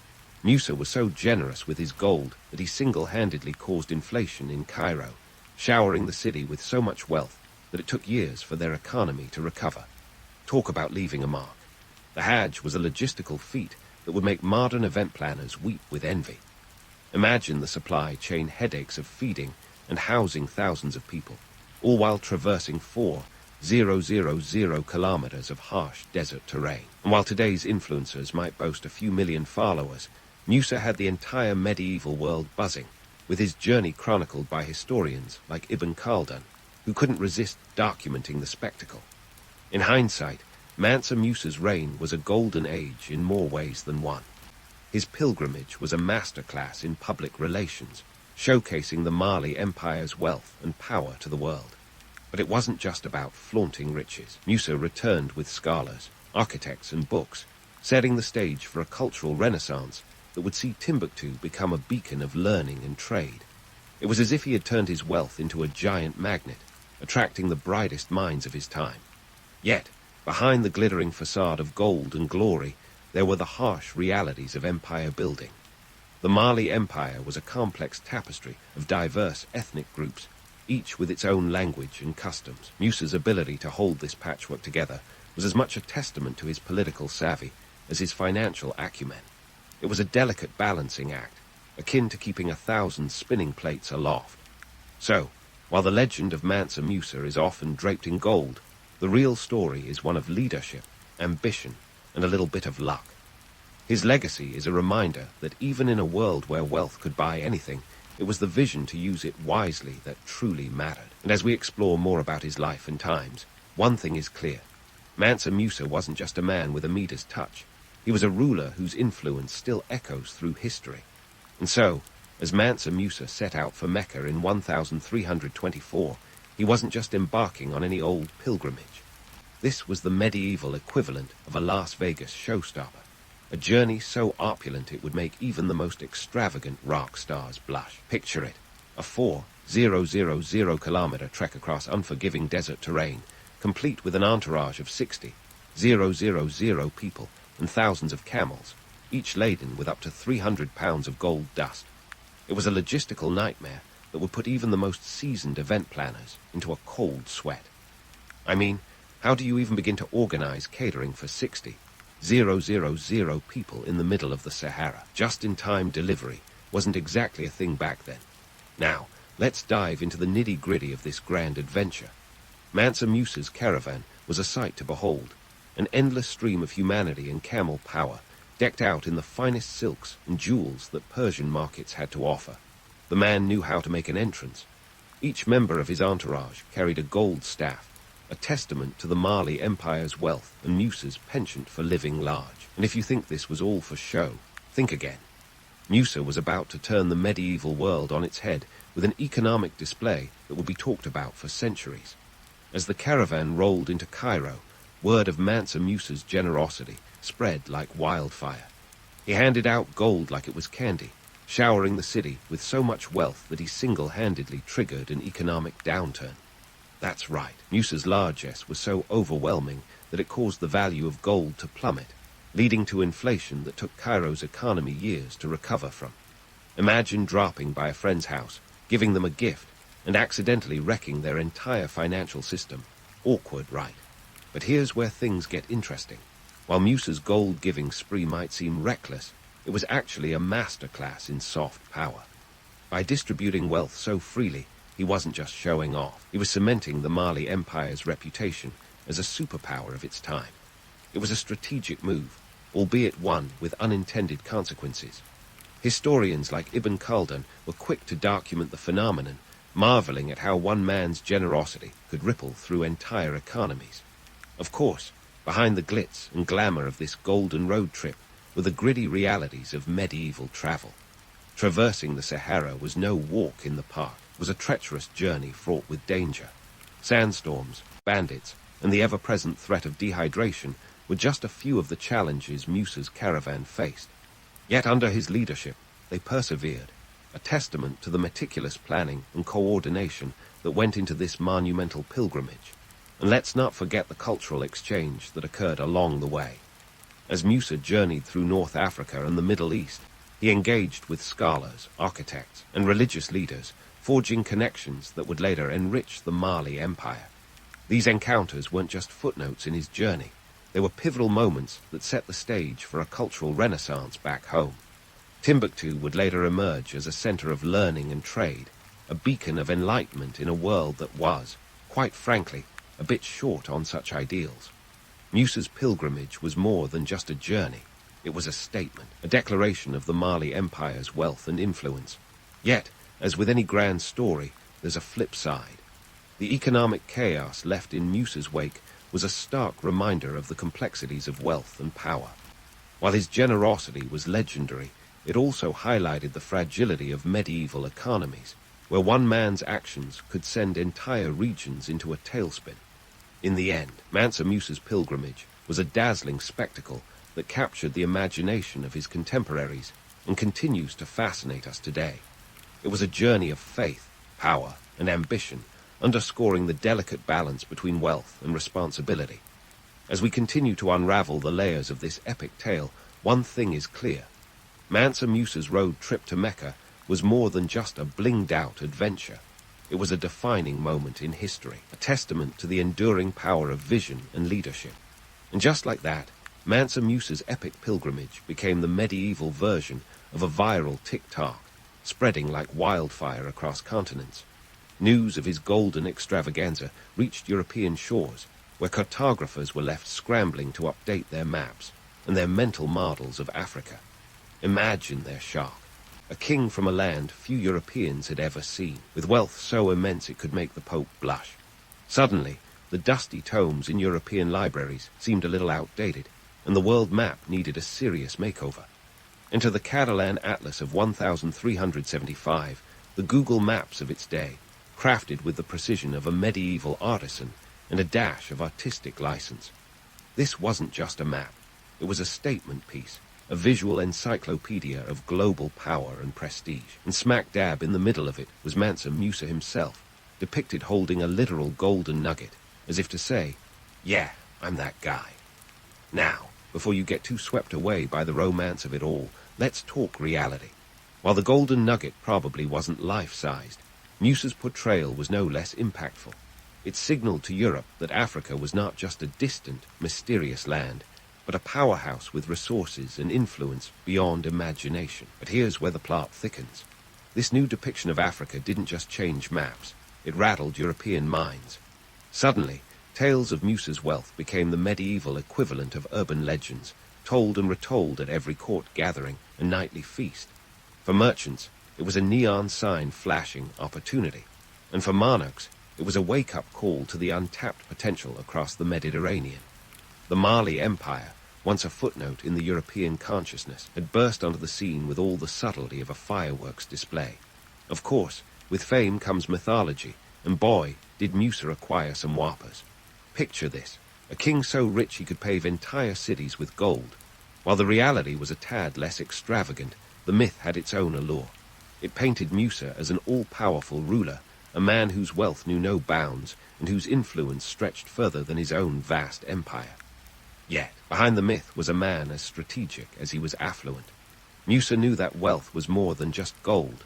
It was a tool for diplomacy, a way to forge alliances and build a legacy that would outlive him. As Musa's image solidified in European lore, it also sparked a flurry of expeditions and trade missions. European merchants, armed with dreams of gold and glory, set sail toward Africa, eager to tap into its riches. The irony. Many of them returned empty-handed, their visions of streets paved with gold dashed against the harsh realities of the Sahara. Still, the legend of Mansa Musa endured, a tantalizing mix of fact and fiction that kept Europe guessing and dreaming.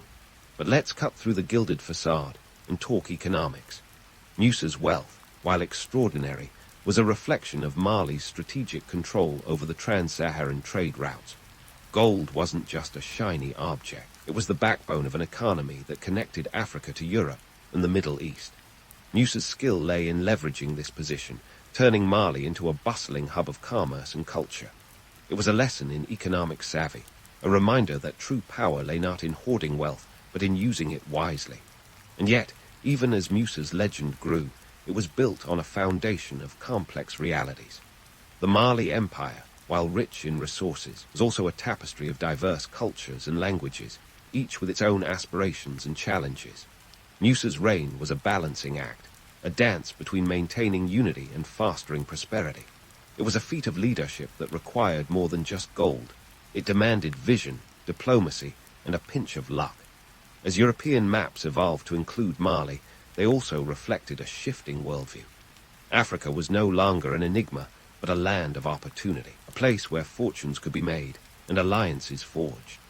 Mansa Musa's impact was not just in his wealth, but in how he reshaped global perceptions, challenging assumptions and expanding horizons. It was a testament to the power of narrative, how one man's story could alter the course of history. So, while the Catalan Atlas immortalized Musa as the quintessential gold-laden king, the reality was more nuanced. He was a ruler who understood the limits of wealth and the importance of legacy. His story is a reminder that history is not just a series of events, but a tapestry of human ambition, folly, and triumph. And as we delve deeper into the tale of Mansa Musa, one thing is clear. His journey was far from over. The map had changed, the world was watching, and the Mali Empire was poised for a golden age that would echo through the ages. Just as maps were being redrawn in Europe, with Mansa Musa at their center, the man himself was busy charting a course for a different kind of legacy back home. You see, while Europeans were busy drooling over tales of golden streets, Musa had his eyes set on a more enduring treasure, knowledge. With the echoes of his pilgrimage still reverberating across continents, Musa returned to Mali with a vision that was as grand as it was transformative, to make Timbuktu the intellectual heart of Africa, a place where the world's brightest minds could gather and illuminate the dark corners of ignorance. Now, let's clear something up right away. Timbuktu wasn't just a mythical city lost in the sands of time like some desert Atlantis. It was a real place, bustling with traders, scholars, and yes, a fair share of tourists in search of wisdom rather than golden trinkets. Musa's plan, to turn this already vibrant city into a center of learning and culture that could rival the likes of Alexandria or Baghdad. And he wasn't just about throwing gold at the problem, though he had plenty of it to toss around. He was about building something that would outlast his reign. First, on the agenda, architecture. Mansa Musa knew that the key to a memorable legacy was a strong foundation. Literally. He commissioned the construction of mosques and libraries that would make even Hogwarts look like a starter home. The Jingreba Mosque, built in 1327, was a standout. Designed by the Andalusian architect Abu Ishaq al-Sahili, it was constructed using local materials like mud bricks and wood, which might not sound glamorous, but hey, it's been standing for nearly 700 years. That's what you call sustainable architecture. But Mansa Musa didn't stop there. He poured resources into the University of Sankor, transforming it from a simple mosque into a full-fledged educational powerhouse. Picture it as the Oxford of the Sahara, a place where the brightest minds of the Islamic world could gather to debate, learn, and innovate. Thousands of manuscripts were collected, covering everything from astronomy to law, theology to mathematics. This wasn't just some dusty library. It was a repository of human achievement, a beacon of knowledge in a world where ignorance was often the norm. Now, let's talk numbers, because what's a historical tale without some juicy stats? The University of Sankor boasted a student body of around 25,000, which, for the 14th century, was like having a college the size of a small city. With over 400,000 manuscripts in its collection, it was one of the largest libraries in the world. The sheer volume of knowledge being produced and preserved was staggering, and it all happened under Musa's watchful eye. He understood that real power wasn't just about wealth, it was about the wisdom to wield it. Of course, not everything was smooth sailing in this academic paradise. The logistics of running such an institution were as complicated as organizing a medieval road trip to Mecca. You had scholars from different backgrounds, each with their own ideas and egos to match. It was like herding cats, but with more philosophy and fewer hairballs. And yet, under Musa's patronage, Timbuktu flourished, becoming a melting pot of cultures and ideas, a testament to what humanity could achieve when it wasn't busy fighting over shiny objects. But why was this cultural renaissance so significant? Well, in a world where most people were too busy worrying about their next meal to ponder the mysteries of the universe, Timbuktu offered a different path. It was a place where knowledge was revered, where the pursuit of understanding was seen as a noble quest. It was a counter-narrative to the prevailing notion that might made right, showing that a civilization could thrive not just through conquest, but through cultivation of the mind. As for the myths surrounding Timbuktu, they're as thick as the manuscripts in its libraries. Some tales spun it as an otherworldly city filled with treasures beyond imagination, a place where the streets were paved with gold and the air was rich with the scent of frankincense and myrrh, while the reality was a bit more down to earth, with sand rather than gold underfoot. There was an undeniable allure to the city. It was a symbol of possibility, a reminder that even in the harshest environments, human ingenuity could flourish. And let's not forget the economic benefits of all this scholarly activity. Timbuktu's position on the trans-Saharan trade routes meant that it was a hub of commerce as well as culture. Traders from across Africa and beyond flocked to the city, bringing with them exotic goods and fresh ideas. Musa's investments in education and infrastructure turned Timbuktu into a thriving metropolis, a place where wealth and wisdom walked hand in hand. Yet, despite all the grandeur, Musa's vision wasn't just about building monuments or collecting books. It was about fostering a society where knowledge was valued, where ideas could be exchanged freely, and where people of different backgrounds could come together to create something greater than themselves. It was a bold experiment in human potential, one that continues to inspire us today. So, as the Mali Empire entered its golden age, Mansa Musa had already set the stage for his most enduring legacy. He had shown that wealth could be more than just a means to an end. It could be a catalyst for change, a force for good, and a testament to the power of human imagination. And while the legend of Musa often centers on his vast fortune, the real treasure was the world he helped create, a world where knowledge was the true currency and wisdom the ultimate wealth. But let's not get too carried away. For all his achievements, Musa was still a man of his time, navigating a world fraught with challenges and contradictions. His reign was a balancing act between tradition and innovation, between the demands of empire and the call of progress. And as we delve deeper into his story, we'll discover that his journey was far from over.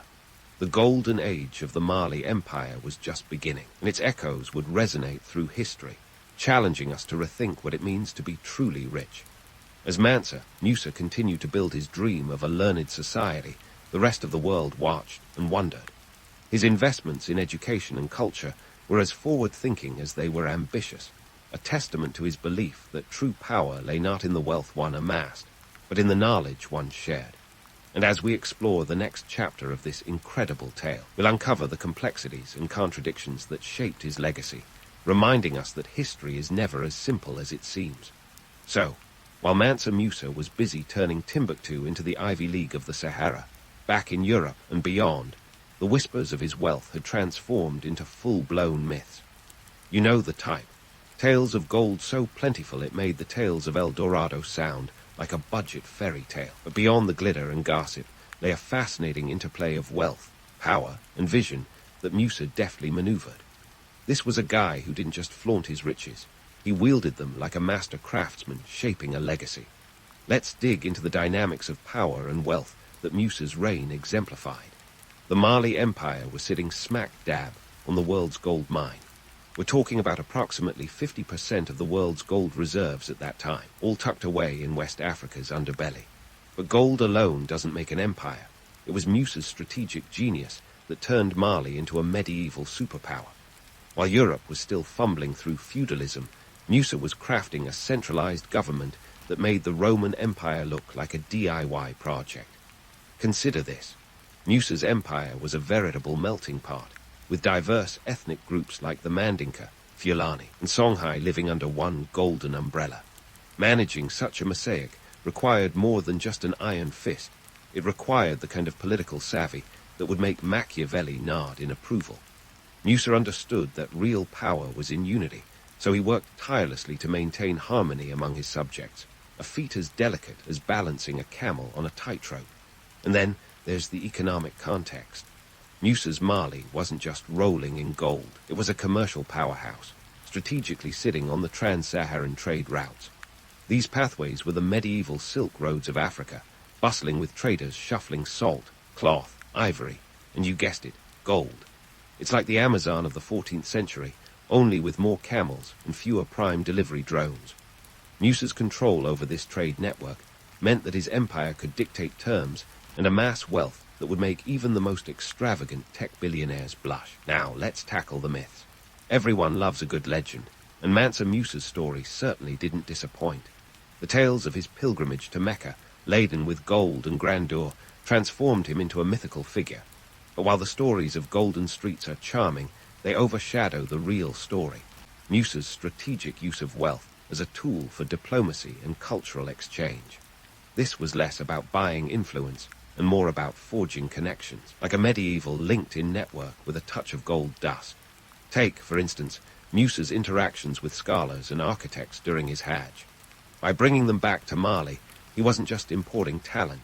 He was importing ideas, sparking a cultural renaissance that would see Timbuktu become a beacon of learning. It was a strategic move, ensuring that Mali's influence extended beyond gold into the realms of intellect and innovation. So while the legend paints Musa as a gold-hoarding tycoon, the reality is far richer, a visionary leader crafting an empire of ideas. As Musa's legacy spread, it reshaped the global understanding of African empires. No longer could Africa be dismissed as the dark continent without culture or civilization. Musa illuminated the world to the continent's wealth, both literal and intellectual. His reign disrupted the Eurocentric narratives of the time, challenging European scholars and mapmakers to rethink their understanding of Africa. The Catalan Atlas wasn't just a map. It was a seismic shift in perception, a reminder that history is as much about who tells the story as the story itself. But let's not sugarcoat it. Musa's legacy had its shadows. The economic havoc his gold spree caused in Cairo was a stark reminder of the power and peril of wealth. It highlighted the fragility of medieval economies and the unintended consequences of opulence. Yet, it also underscored Musa's understanding of wealth as a means to an end, not an end in itself. The gold, while dazzling, was just the surface. The real treasure was the empire he built and the ideas he seeded. As we wrap up this golden saga, it's clear that Mansa Musa wasn't just a legendary figure of immense wealth. He was a ruler who understood the true dynamics of power, leveraging his resources to build a legacy that transcended time and space. His story is a testament to the power of vision and leadership, a reminder that true wealth lies not in what we hoard, but in what we leave behind. As the echoes of his reign continue to reverberate through history, Mansa Musa's legacy remains a shimmering beacon of what it means to be truly rich, not just in gold, but in wisdom and influence. So as you drift off to sleep, pondering the complexities of medieval African empires, remember this. While the legends of Mansa Musa may be gilded in myth, the reality of his legacy is even more compelling. It's a story not just of wealth, but of vision, ambition, and the timeless dance of power and responsibility. And in a world where the quest for riches often overshadows the pursuit of knowledge, Musa's tale is a golden reminder of what truly matters in the grand tapestry of history. In the age of the iron sword and the woolen tunic, when Europe was more forest than farmland, there was a group of folks who could make your average rock concert feel like a quiet night in. Enter the Celts, those enigmatic people who, around 500 BC to 400 AD, roamed across the patchwork quilt of what we now call Europe. Like the Beatles of ancient history, they left an indelible mark on the cultural landscape. Yet, for all their fame, they didn't pen their own history. Nope, those tales were left to be spun by the Romans, the Greeks, and a smattering of other ancient gossip columnists. Now, let's spotlight the real VIPs of the Celtic world, the Druids. These guys were the Swiss army knives of society, wielding roles from legal eagles to mystical seers. Forget the modern notion of a druid as some bearded dude in a bathrobe chanting in the woods. These were the influencers of their time, with a social media reach that stretched from the British Isles to Galatia. That's Turkey for those of you without a map handy. But before we get too misty-eyed with romantic visions of weathered faces and ancient oaks, let's take a closer look. The real Druids were shrouded in mystery, not just because they were secretive, but because they left no Yelp reviews or Instagram stories to tell their tales. Everything we know comes from second-hand reports, often from folks with an axe to grind. Think of them as the ancient world's version of tabloid journalists, giving us the he said, she said, without the Druids ever getting a word in. In Celtic society, the Druids were a big deal. They were the lawyers, the judges, the teachers, and yes, the spiritual guides. Talk about a full plate. They memorized vast amounts of legal and religious texts, all without the help of a single post-it note. Julius Caesar, not just a salad dressing, but a man who had his own run-ins with the Celts, claimed that Druids spent up to 20 years in training. That's longer than a medical degree, folks. And while Caesar might have had a tendency to exaggerate, it gives you an idea of their commitment to the craft. The Druids' influence was felt far and wide. They were the ones you turned to for legal disputes, and given the Celtic penchant for a good old-fashioned brawl, they were probably kept pretty busy. They also presided over religious ceremonies, which, unlike your average Sunday service, sometimes involved human sacrifice.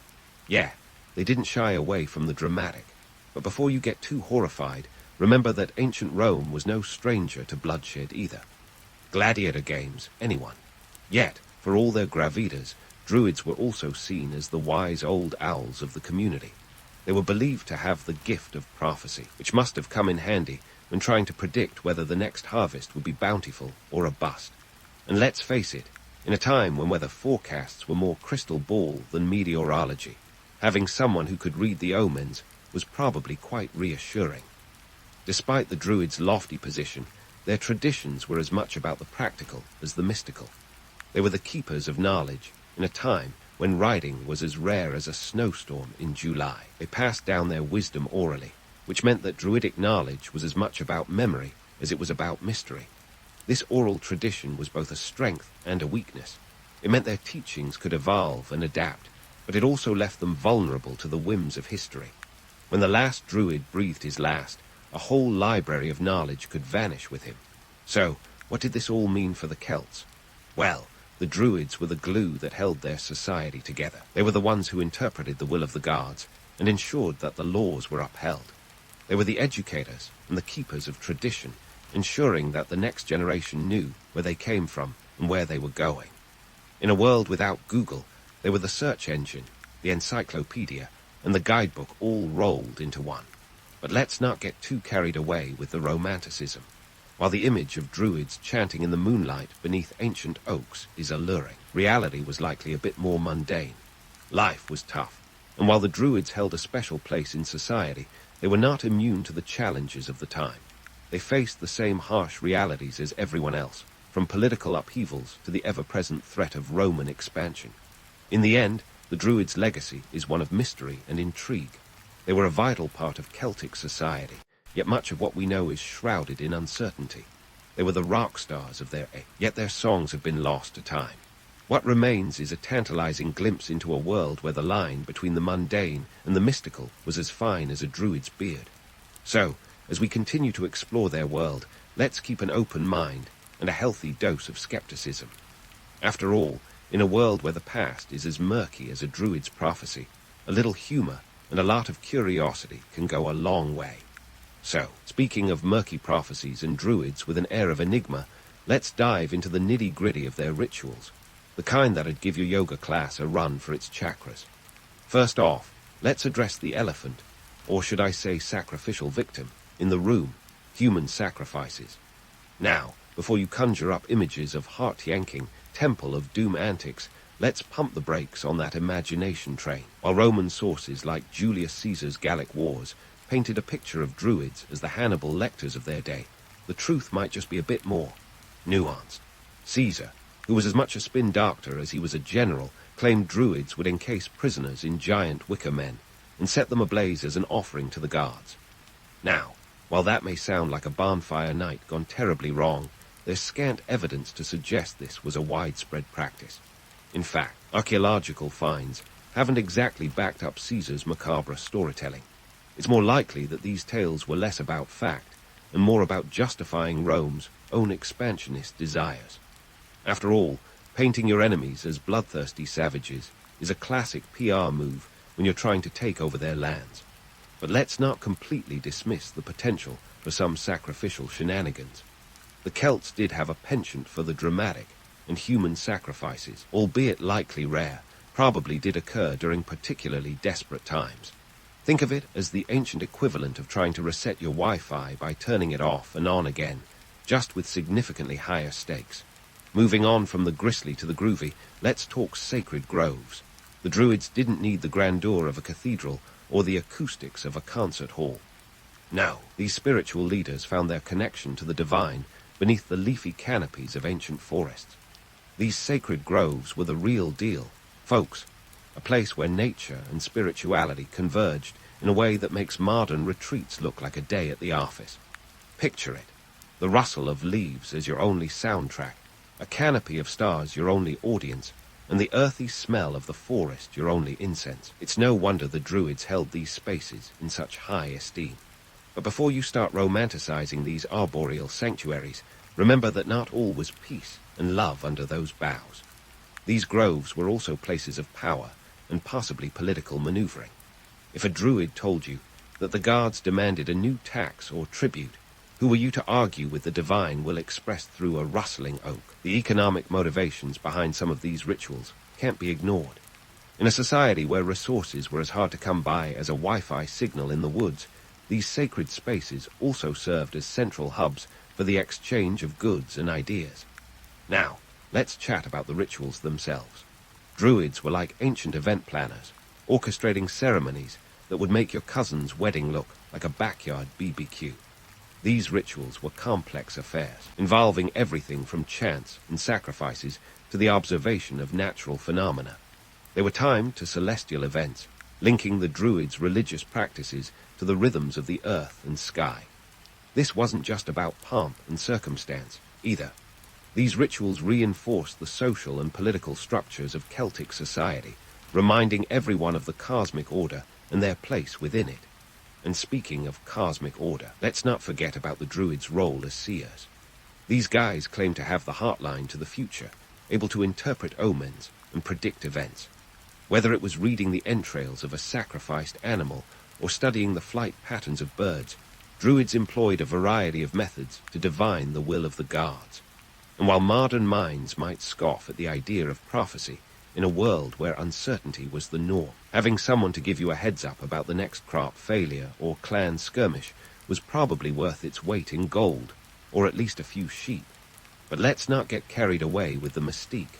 The Druids' prophecies were likely more about educated guesses than divine insights. In a society where observation of natural cycles was crucial for survival, these predictions were probably based on solid knowledge of agriculture and weather patterns rather than whispers from the divine. So, while they may have seemed like mystical sages, in reality, they were just really good at connecting the dots. In summary, while the Druids' practices were shrouded in mystery and awe, they were also rooted in the practicalities of their time. Their rituals reinforced social hierarchies, their sacred groves served as centers of community life, and their prophecies provided a semblance of order in a chaotic world. They were the rock stars who knew how to work a crowd, but they were also savvy enough to understand the economic and social currents that swept through their world. So next time you find yourself wandering through a forest, spare a thought for those ancient druids who turned the wild woods into their cathedral and found the divine in the whisper of leaves. And while their practices may be lost to time, their legacy lives on in the myths and stories that continue to captivate our modern imagination. But hold onto your curiosity hats, because there's still more to uncover about these enigmatic figures. As we continue our journey through the mists of history, remember that the line between legend and reality is as thin as a druid's blade. So, speaking of druids and their leafy sanctuaries, let's see what I did there, through the pages of Celtic mythology, and meet the gods and goddesses that populated this vivid world. If you thought the Greek pantheon had a wild family tree, wait till you get a load of the Celts. Their divine roster was less a neat hierarchy and more a chaotic family reunion where everyone brought their own peculiar quirks.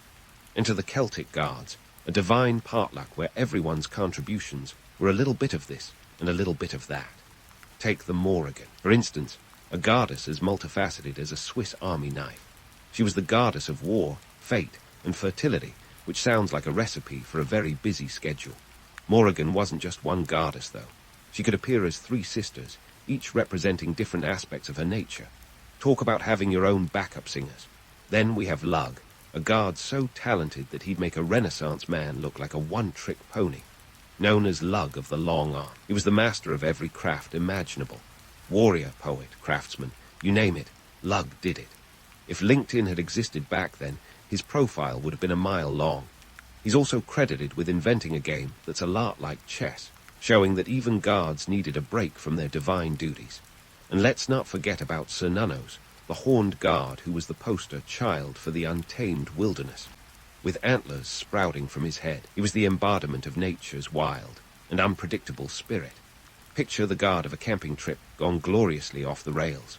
Cernunnos was often depicted surrounded by animals, which might make him the original Doctor.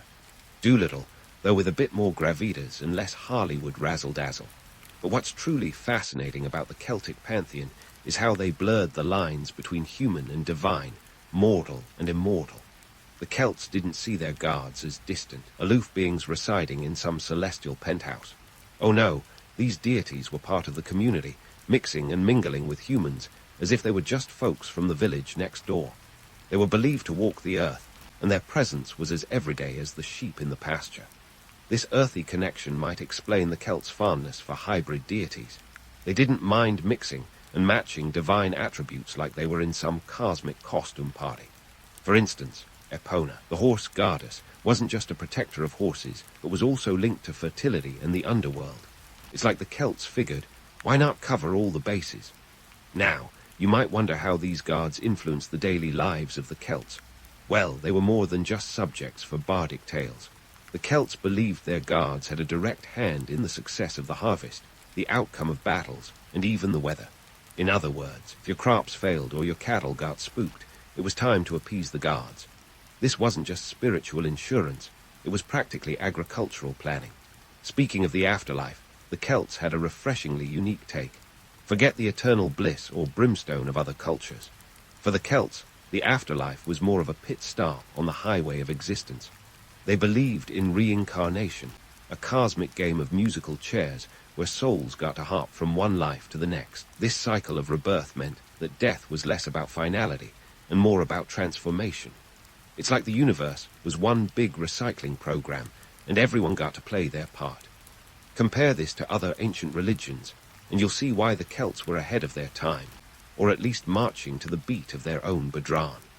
While the Egyptians were busy building pyramids as eternal homes for their pharaohs, the Celts were more laid back about the whole death thing. Why build a forever home when you might be moving soon? By now you might be thinking, this all sounds a bit chaotic. And you'd be right. The Celtic pantheon was a beautiful mess of contradictions, much like the people who worshipped them. It reflected a worldview where life wasn't neatly compartmentalized into good and evil, black and white. Instead, it embraced the shades of grey, the unpredictability of existence, and the interconnectedness of all things. But let's not get too misty-eyed with romantic notions of spiritual harmony. This belief system also had its practical edge. In a world where the next harvest could mean the difference between feast and famine, having a pantheon that was as unpredictable as the weather made a peculiar kind of sense. It was a way of making peace with the chaos of nature and life. So, as we wrap up our visit with the Celtic gods, let's take a moment to appreciate their cosmic quirkiness. They remind us that the line between the divine and the everyday is often as thin as a Celtic brooch pin. And if you're ever feeling overwhelmed by the unpredictability of life, just remember, somewhere in the ancient past, a Celt was probably looking at the sky, shrugging and thinking, well, that's just the gods being gods. As we continue to unravel the Celtic tapestry in our next installment, we'll peel back more layers of their fascinating world, where myth and reality are woven together like the threads of an ancient cloak. There are still many tales to tell and mysteries to explore, so stay tuned for more twists and turns in this wild historical ride. Speaking of wild rides, let's pivot from the celestial chaos of the Celtic pantheon to the earthly intrigue of the Druids, those robe-clad power brokers of ancient society. You see, while the guards might have been busy playing cosmic chess, the Druids were tactically maneuvering through the socio-political landscape like a finely tuned game of Gaelic Monopoly. Forget the top hats and thimbles, these folks wielded influence as deftly as they chanted their incantations. No spreadsheets, just sheer charisma and a dash of mystery. First up, let's talk diplomacy. Picture this. You're a tribal chieftain in ancient Gaul, and things are getting tense with the neighbors. What's a leader to do? Well, you'd better call the local druid, because these guys were the original spin doctors, turning potential conflicts into tea parties, or at least something less bloody. The druids were often the ones smoothing over disputes with their persuasive words, acting as impartial mediators in a world where impartiality was as rare as a Roman bath in the Highlands. And given that Celtic tribes were as prone to feuding as modern families are to arguing over the remote, this was no small feat. Their diplomatic skills were legendary, with druids often traveling great distances to broker peace or alliances. Think of them as the United Nations, but with less bureaucracy and more mistletoe. In fact, their influence was so considerable that even the Romans, yes, those empire-building fanatics with their roads and aqueducts, took pause. There's a reason Julius Caesar, ever the historian with a grudge, described the Druids in his commentaries. It wasn't just because he liked spinning a good yarn. It was because he recognized their clout. Now, let's dive into their role in education, a sector where the Druids were the Ivy League of their day. Unlike the Hogwarts-esque image we might conjure, Druidic education was less about wand-waving and more about rigorous memorization and oration.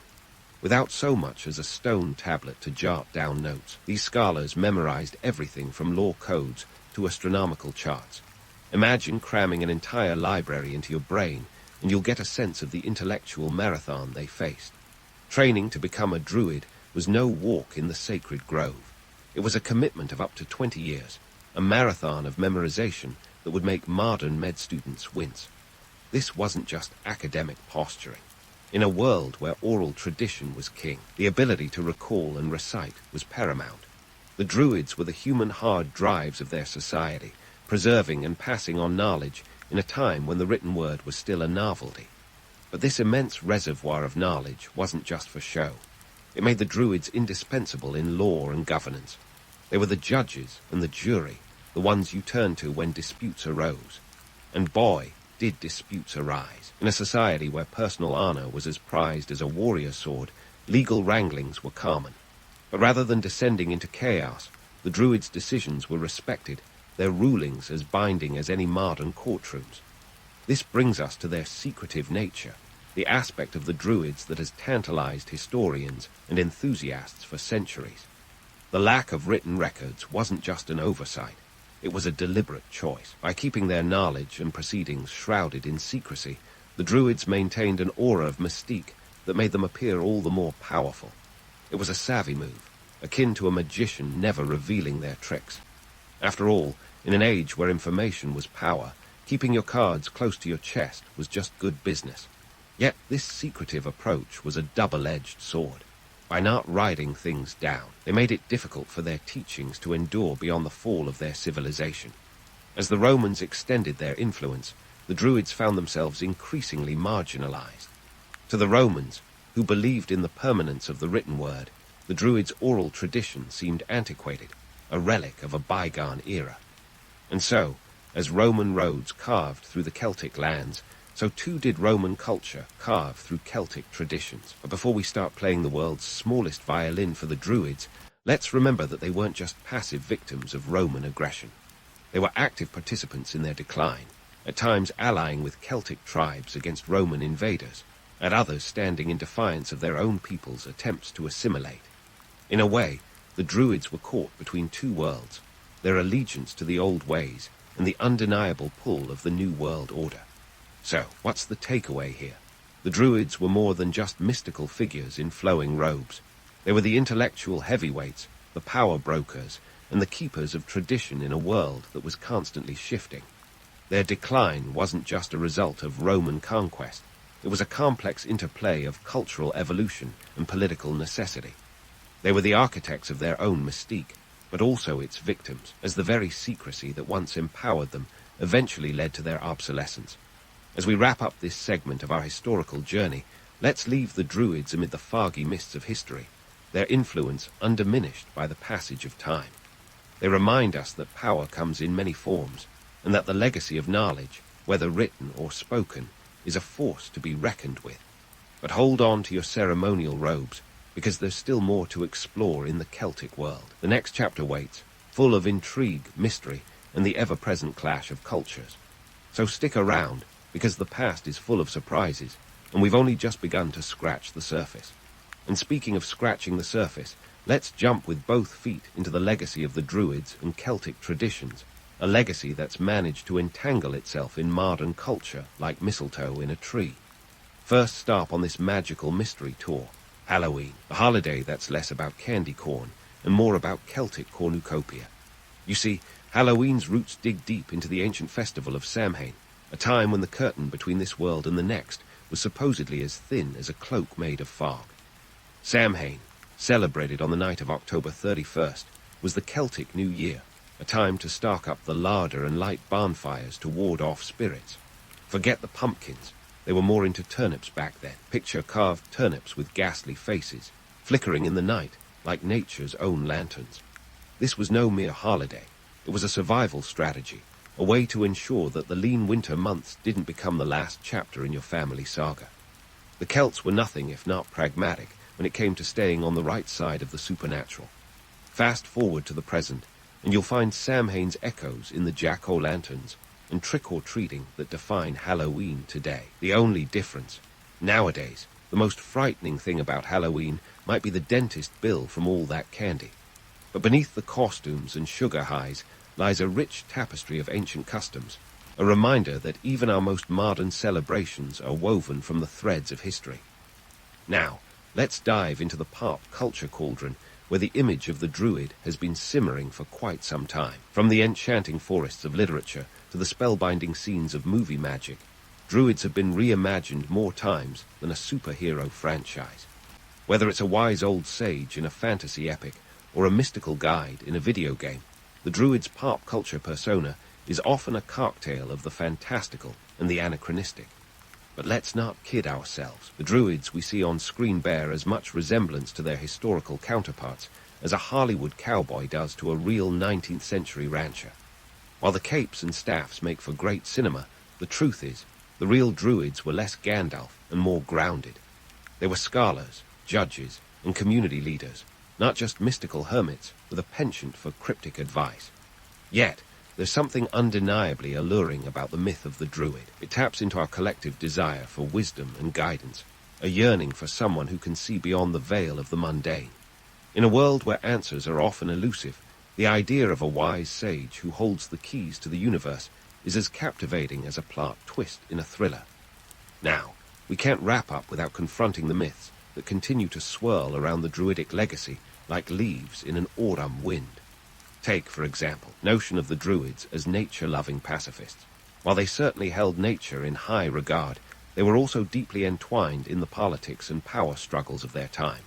This wasn't a society where you could simply hug a tree and call it a day.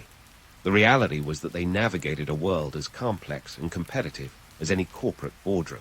And then there's the persistent image of the Druids as mysterious magicians, conjuring spells with a flick of the wrist.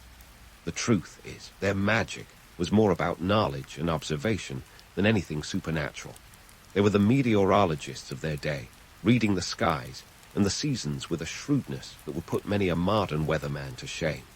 Their wisdom was grounded in experience and tradition, not in some arcane alchemy. In the end, the Druids' legacy serves as a reminder that history is often more pragmatic than magical. Their reality was a blend of the mystical and the mundane, spiritual and the societal. They were people who understood the power of narrative, crafting a legacy that continues to enchant us even today. So what might those ancient Druids think of their enduring reputation? Perhaps they'd chuckle at the caricatures, the mysticism, and the myths. Or maybe they'd nod in appreciation at how their wisdom still resonates in a world that's constantly searching for meaning. In a way, they've achieved a kind of immortality, not in the flesh, but in the stories and practices they've inspired. As we close this chapter on the Druids and Celtic traditions, let's take a moment to appreciate the rich tapestry of history they left behind. It's a legacy that reminds us of the power of story, the allure of mystery, and the enduring human quest for understanding. So next time you find yourself wandering through a forest or marveling at a Halloween display, remember, the past is never as distant as it seems, and the legacy of the Druids is alive and well in the whispers of the trees and the flicker of a candle's flame. Cyrus the Great didn't just wake up one morning and decide to found an empire, but if you listen to some of the stories about his birth, you'd think he was born wearing a crown and holding a sword. The tale of Cyrus starts with a bang, or more accurately, a dream. His grandpa, Astyages, the king of the Median Empire, had a nightmare that his daughter's kid would overthrow him. Talk about family drama. So, he did what any paranoid ruler would do. He ordered the baby be taken out of the picture. This was ancient history's version of a soap opera plot twist. Enter Harpagus, a loyal, if not slightly squeamish, servant tasked with getting rid of baby Cyrus. But instead of following through, Harpagus handed off the responsibility to a shepherd who decided that raising the little guy was a better option than, infanticide. Thus, Cyrus grew up herding sheep and dreaming big, blissfully unaware that his family tree had more drama than an episode of Game of Thrones. Now, let's pause for a moment to address the elephant in the room. How much of this is true? Well, like any good legend, there's a mix of fact and fiction. Herodotus, the Greek historian who loved a good tale, is our main source here. And while he was great at spinning yarns, he wasn't exactly a stickler for fact-checking. What we do know is that Cyrus was born around 600 B.C., in what today would be southern Iran. He did have royal blood, as his dad, Cambyses I, was a king of Anshan, a kingdom under Median control. So Cyrus had a legitimate claim to power, not just a bedtime story. Fast forward to young adulthood, and Cyrus is ready to shake things up. By the time he's around 40, he's had enough of being a regional prince. He's got a kingdom to build and a destiny to fulfill. In 550 B.C., he leads a rebellion against his grandfather Astyages. Let's just say the family reunion didn't end with a group hug, with the help of Harpagus, who, by the way, was still nursing a grudge against Astyages for that whole baby task. Cyrus managed to take the throne. Talk about poetic justice. And just like that, the Achaemenid Empire began to take shape. Now, let's get real for a sec. This wasn't a fairy tale of good versus evil. Cyrus didn't just waltz in and everyone handed over their loyalty on a silver platter. The political landscape of the time was a tangled web of alliances and betrayals. Median nobles weren't too happy about a new kid on the block, and they didn't exactly roll out the red carpet. But Cyrus, ever the charmer, knew that winning hearts was as important as winning battles. He offered positions of power to those willing to switch sides, and suddenly the empire started looking a lot more Persian. This wasn't just about land grabs and muscle flexing, though. Cyrus was smart enough to know that the real power of an empire lay in its ability to govern effectively. He was a master of realpolitik before it was cool, blending diplomacy with military might. It was this combination that allowed him to expand his territory without leaving a trail of destruction. He understood that the key to holding an empire was not just in conquering lands, but in making people want to be part of something larger. Back to the myths for a second. There's something undeniably appealing about the idea of Cyrus as a chosen one, a hero of destiny. But let's not forget the real-world grit behind the glamour. This was a guy who played the long game. He had the vision to see beyond the immediate, and the charisma to get others to buy into that vision. So while the legends are fun, they shouldn't overshadow the reality of a leader who was way ahead of his time in terms of strategy and statecraft. In the end, Cyrus's rise from a local prince to the founder of one of history's greatest empires wasn't about destiny or divine intervention. It was about savvy politics, strategic alliances, and a little bit of luck. He knew when to strike and when to talk, when to use force and when to employ charm. So, while the stories might paint him as a larger-than-life figure, Cyrus the Great was, at his core, a man who understood the world he lived in and how to shape it to his advantage. Speaking of shaping worlds, let's dive into Cyrus's empire-building strategies, which make even the most ambitious corporate mergers look like schoolyard trade deals. First on his checklist, the Medes. Now, conquering your grandfather's kingdom could have been a family therapy session gone wrong, but Cyrus handled it with the finesse of a chess grandmaster. In 550 B.C., he seized control of the Median Empire, transforming it from a family feud into the foundation of a sprawling empire. This wasn't just a hostile takeover, it was a masterclass in strategic alliances. Harpagus, remember him. The guy with a long memory and a knack for revenge was instrumental here, turning his discontent into a powerful asset for Cyrus. Once he had the Medes in his pocket, Cyrus set his sights further west, toward Lydia. And here's where the story gets a bit golden, literally. Lydia was ruled by the fabulously wealthy King Croesus, a man whose name still conjures images of opulence even today. Croesus was no pushover, but he'd made the classic mistake of consulting the Oracle of Delphi, who cryptically told him that if he went to war with Persia, he would destroy a great empire. The Oracle, with all its mystical ambiguity, failed to specify which empire would bite the dust. Spoiler alert, it wasn't Cyrus's. In a series of cunning military moves around 547 B.C., Cyrus outmaneuvered Croesus, capturing Sardes, the Lydian capital. This victory wasn't just about adding another notch to his belt. It was about acquiring Lydia's vast wealth. Cyrus's financial savvy shone here. He knew that gold wasn't just shiny, it was power. With Lydia under his control, his empire's coffers swelled like a post-Black Friday bank account. This was wealth that could fund further campaigns, pay soldiers, and grease the wheels of diplomacy. But let's be real. Expanding an empire isn't all gold and glory. There's a lot of behind-the-scenes work that makes an empire function smoothly, like managing newly acquired territories and keeping the peace. Cyrus was ahead of his time, employing a kind of ancient managerial genius. Rather than bulldozing local cultures, he opted for a more inclusive approach.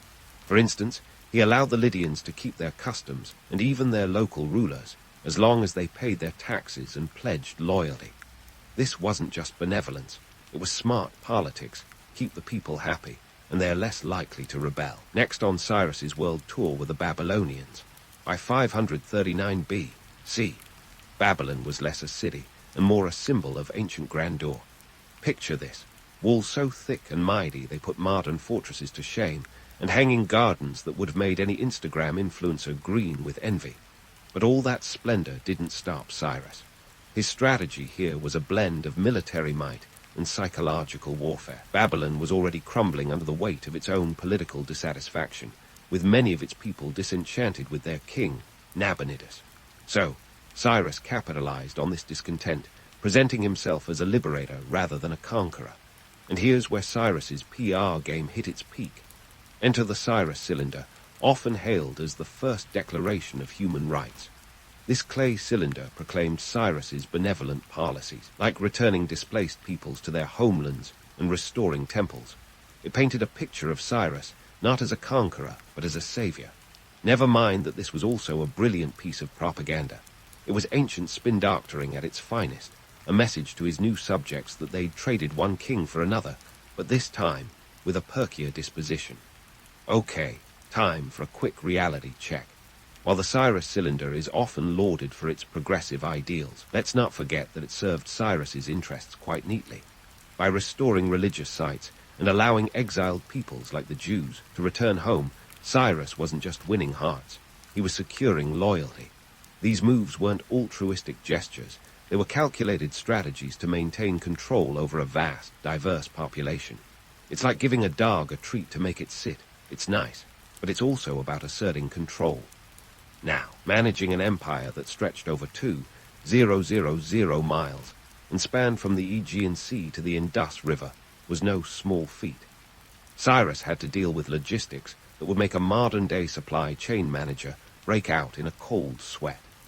Communication across such distances was a nightmare, yet Cyrus and his successors managed to create an efficient system of roads and messengers that kept the empire's farthest reaches connected. This wasn't just for sending royal decrees.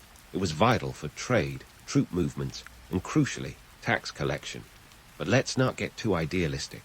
The reality of empire management was that it involved a lot of intimidation and muscle.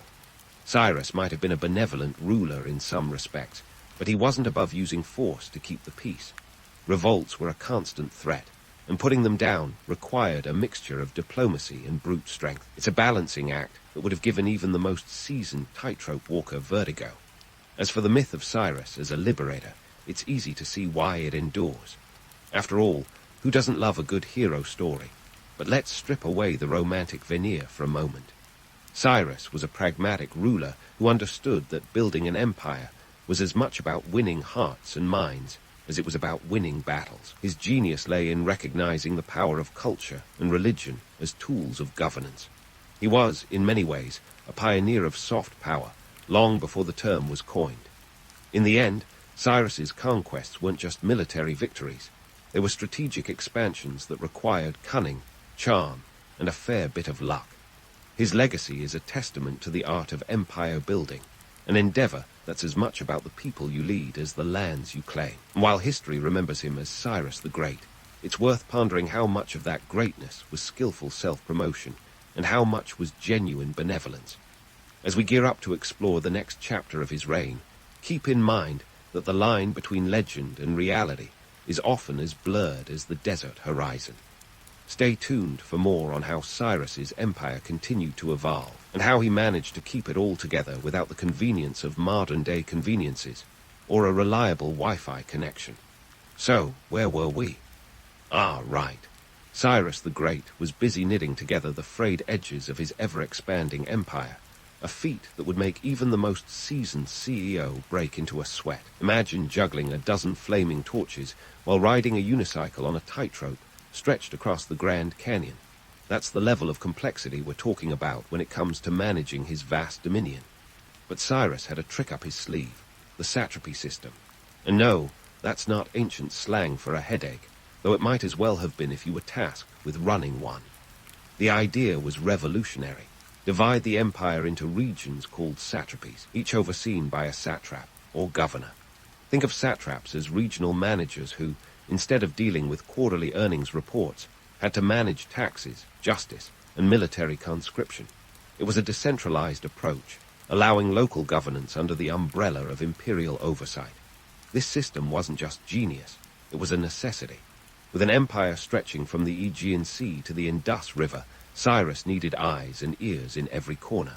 After all, when your empire is roughly 1 million square miles, you can't exactly pop over to put out every little fire. But let's not pretend this was all sunshine and roses. The satrapy system had its pitfalls. Satraps wielded considerable power, and some were tempted to carve out personal fiefdoms, treating their satrapies as mini-kingdoms. It was a delicate balance, giving them enough autonomy to govern effectively while ensuring they didn't get any funny ideas about independence. Cyrus, ever the pragmatist, countered this by installing a network of spies, the eyes and ears of the king, who reported back on any potential insurrections. Think of it as an ancient version of Big Brother, minus the tech, but with all the intrigue. Now, about that respect for local customs. Cyrus was no cultural bulldozer. He understood that a happy populace was less likely to revolt, so he allowed his subjects to keep their traditions, languages, and religions. It wasn't altruism, it was strategic genius. By respecting local traditions, Cyrus ensured that conquered peoples felt more like stakeholders in the empire rather than subjugated subjects. This wasn't just a feel-good policy, it was economically savvy. Happy subjects meant stable satrapies, which meant steady tax revenue. And let's face it, empires run on money. Just ask any modern government. Speaking of money, Let's dive into the economic policies that kept Cyrus's empire well-oiled and battle-ready. Conquering lands is one thing, but funding an empire is a whole different beast. Cyrus implemented a standardized system of taxation, which, while probably not winning him any popularity contests, ensured a continuous flow of revenue to support his military campaigns and administrative apparatus. He introduced a uniform system of weights and measures to facilitate trade, effectively turning his empire into a giant free trade zone. This was a big deal. A unified economy meant efficiencies in trade and tax collection, and ultimately, a stronger, more cohesive empire. But economic policy wasn't just about filling the imperial coffers. It was also about fostering prosperity across the empire. Cyrus invested in infrastructure, like roads and canals, which not only boosted trade, but also improved military mobility. The Royal Road, stretching over 500 miles from Sardis to Susa, was the empire's information superhighway, allowing messages to traverse the empire in just a week. That's lightning speed by ancient standards, and an essential tool for maintaining control over distant territories. Not having emails or Slack channels was a drag, but if you were a messenger on horseback, you were the unsung hero of the empire. Of course, not everything was picture perfect. The satrapy system, while innovative, was a double-edged sword. With great power came the potential for corruption, and some satraps inevitably succumbed to temptation. And while Cyrus's respect for local customs earned him goodwill, it also meant navigating a labyrinth of different laws and traditions. It was like trying to manage a company where every branch had its own policy manual. Exhausting, to say the least. Yet, through all these challenges, Cyrus managed to keep his empire intact. His ability to adapt, innovate, and delegate made him a pioneer of governance. He understood that an empire's strength lay not in the iron fist, but in the open hand, a lesson some leaders today might do well to remember. As we pause here in our exploration of Cyrus's reign, consider this.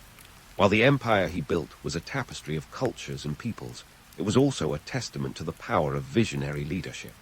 So, stay tuned as we continue unraveling the threads of his legacy, because there's plenty more drama, intrigue, and empire-building feats to come. So, as we continue this historical roller coaster, Cyrus's empire-building saga was like assembling the world's largest IKEA furniture set.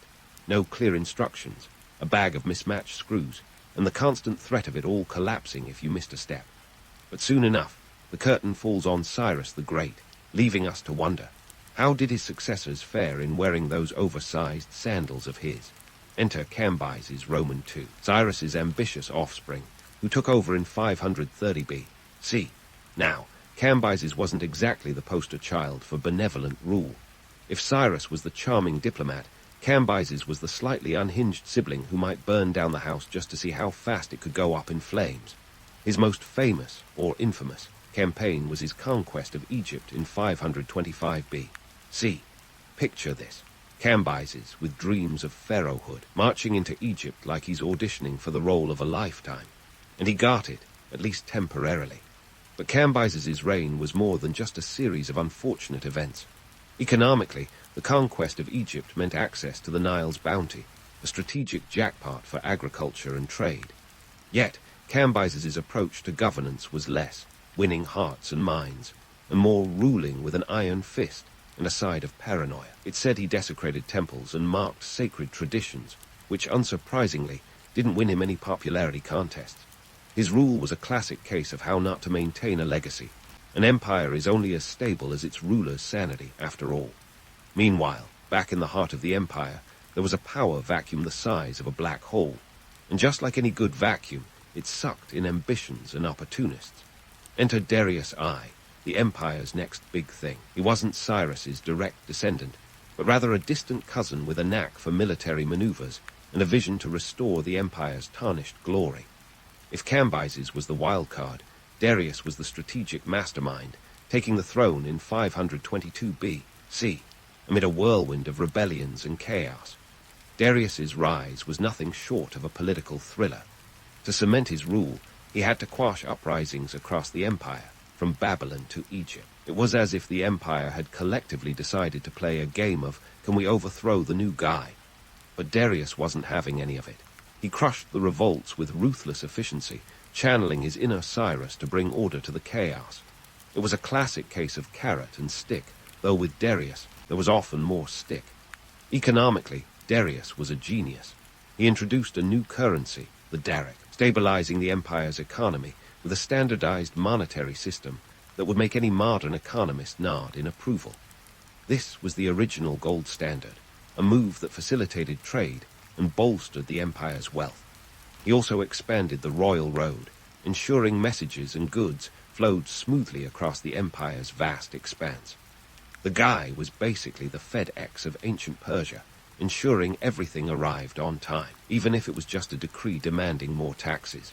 But let's not get too swept up in the romance of Darius's rule.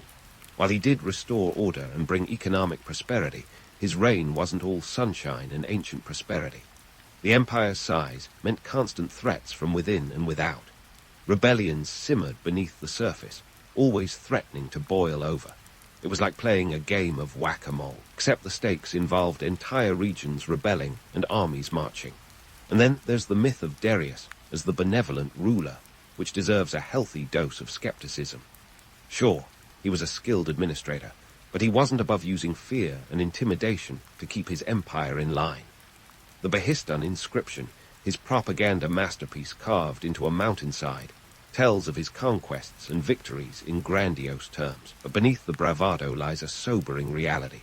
Darius ruled with an iron grip, and those who dared cross him often found themselves on the business end of a Persian spear. It's tempting to get lost in the allure of Darius's achievements, from his architectural projects to his military conquests. But let's face it, ruling an empire wasn't for the faint-hearted. It was a constant juggle of diplomacy, warfare, and administration. Darius's real genius lay in his ability to keep all those balls in the air, even as his predecessors' legacies loomed large over him. As the sun set on Darius's reign, the stage was set for Xerxes, his son, to take the imperial baton. But let's not rush to conclusions just yet. Darius left behind an empire that was both a testament to his leadership and a ticking time bomb of potential unrest. His legacy was a double-edged sword, a sprawling domain filled with diverse cultures and peoples, all held together by the thinnest threads of imperial power.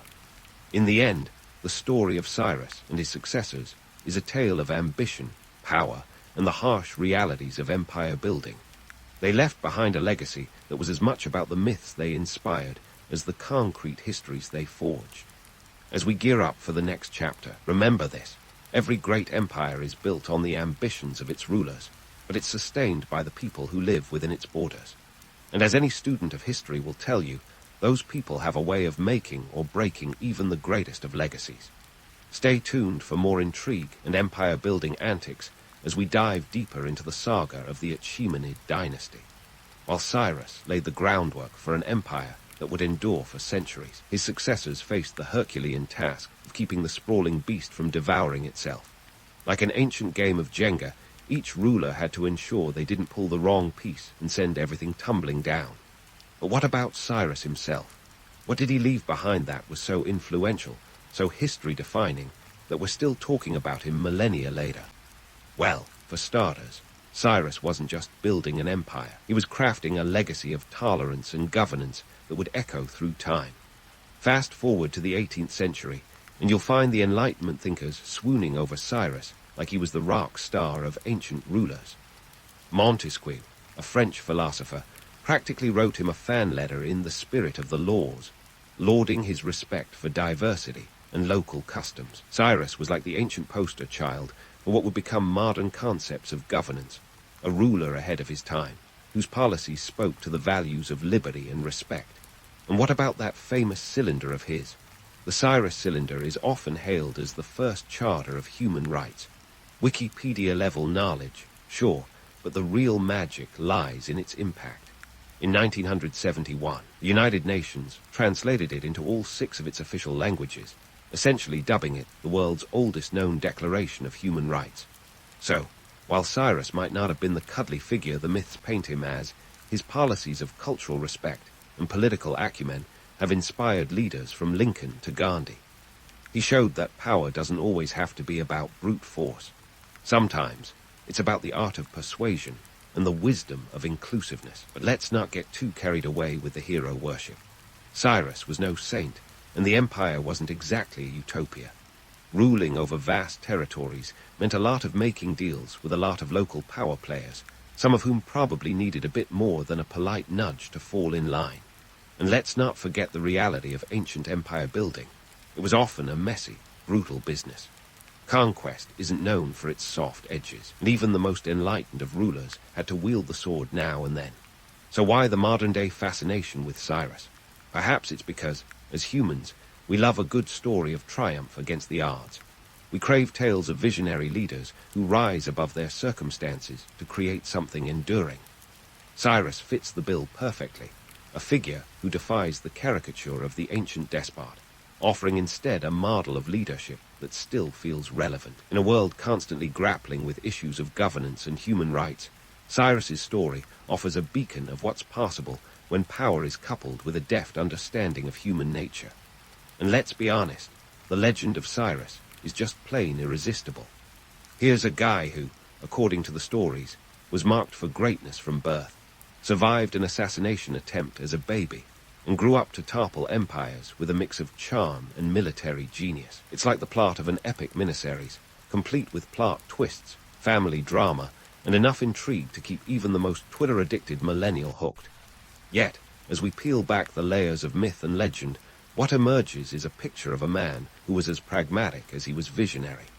Cyrus didn't just stumble into greatness. He crafted it, one strategic decision at a time.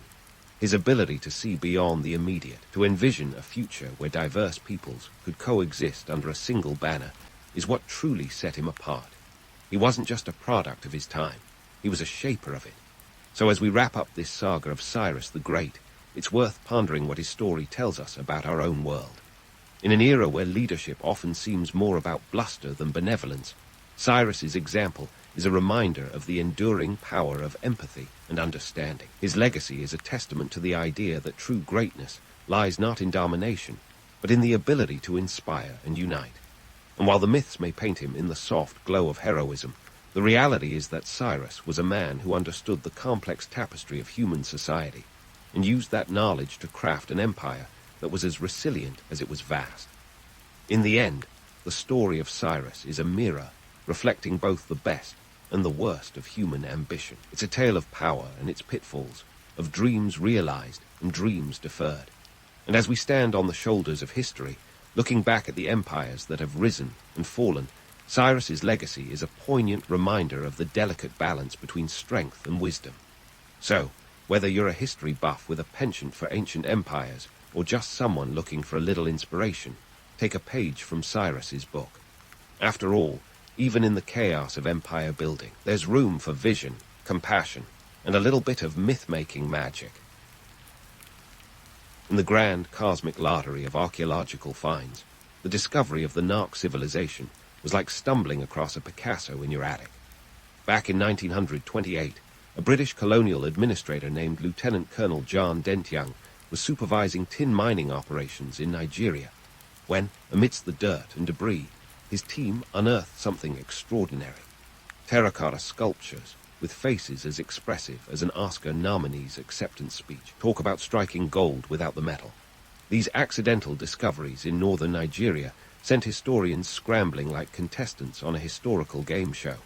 The timeline of the Nark civilization, they soon realized, stretched from around 1000 BC to 300 AD, a period of over 1,000 years that had slipped through the cracks of the history books like a forgotten subplot.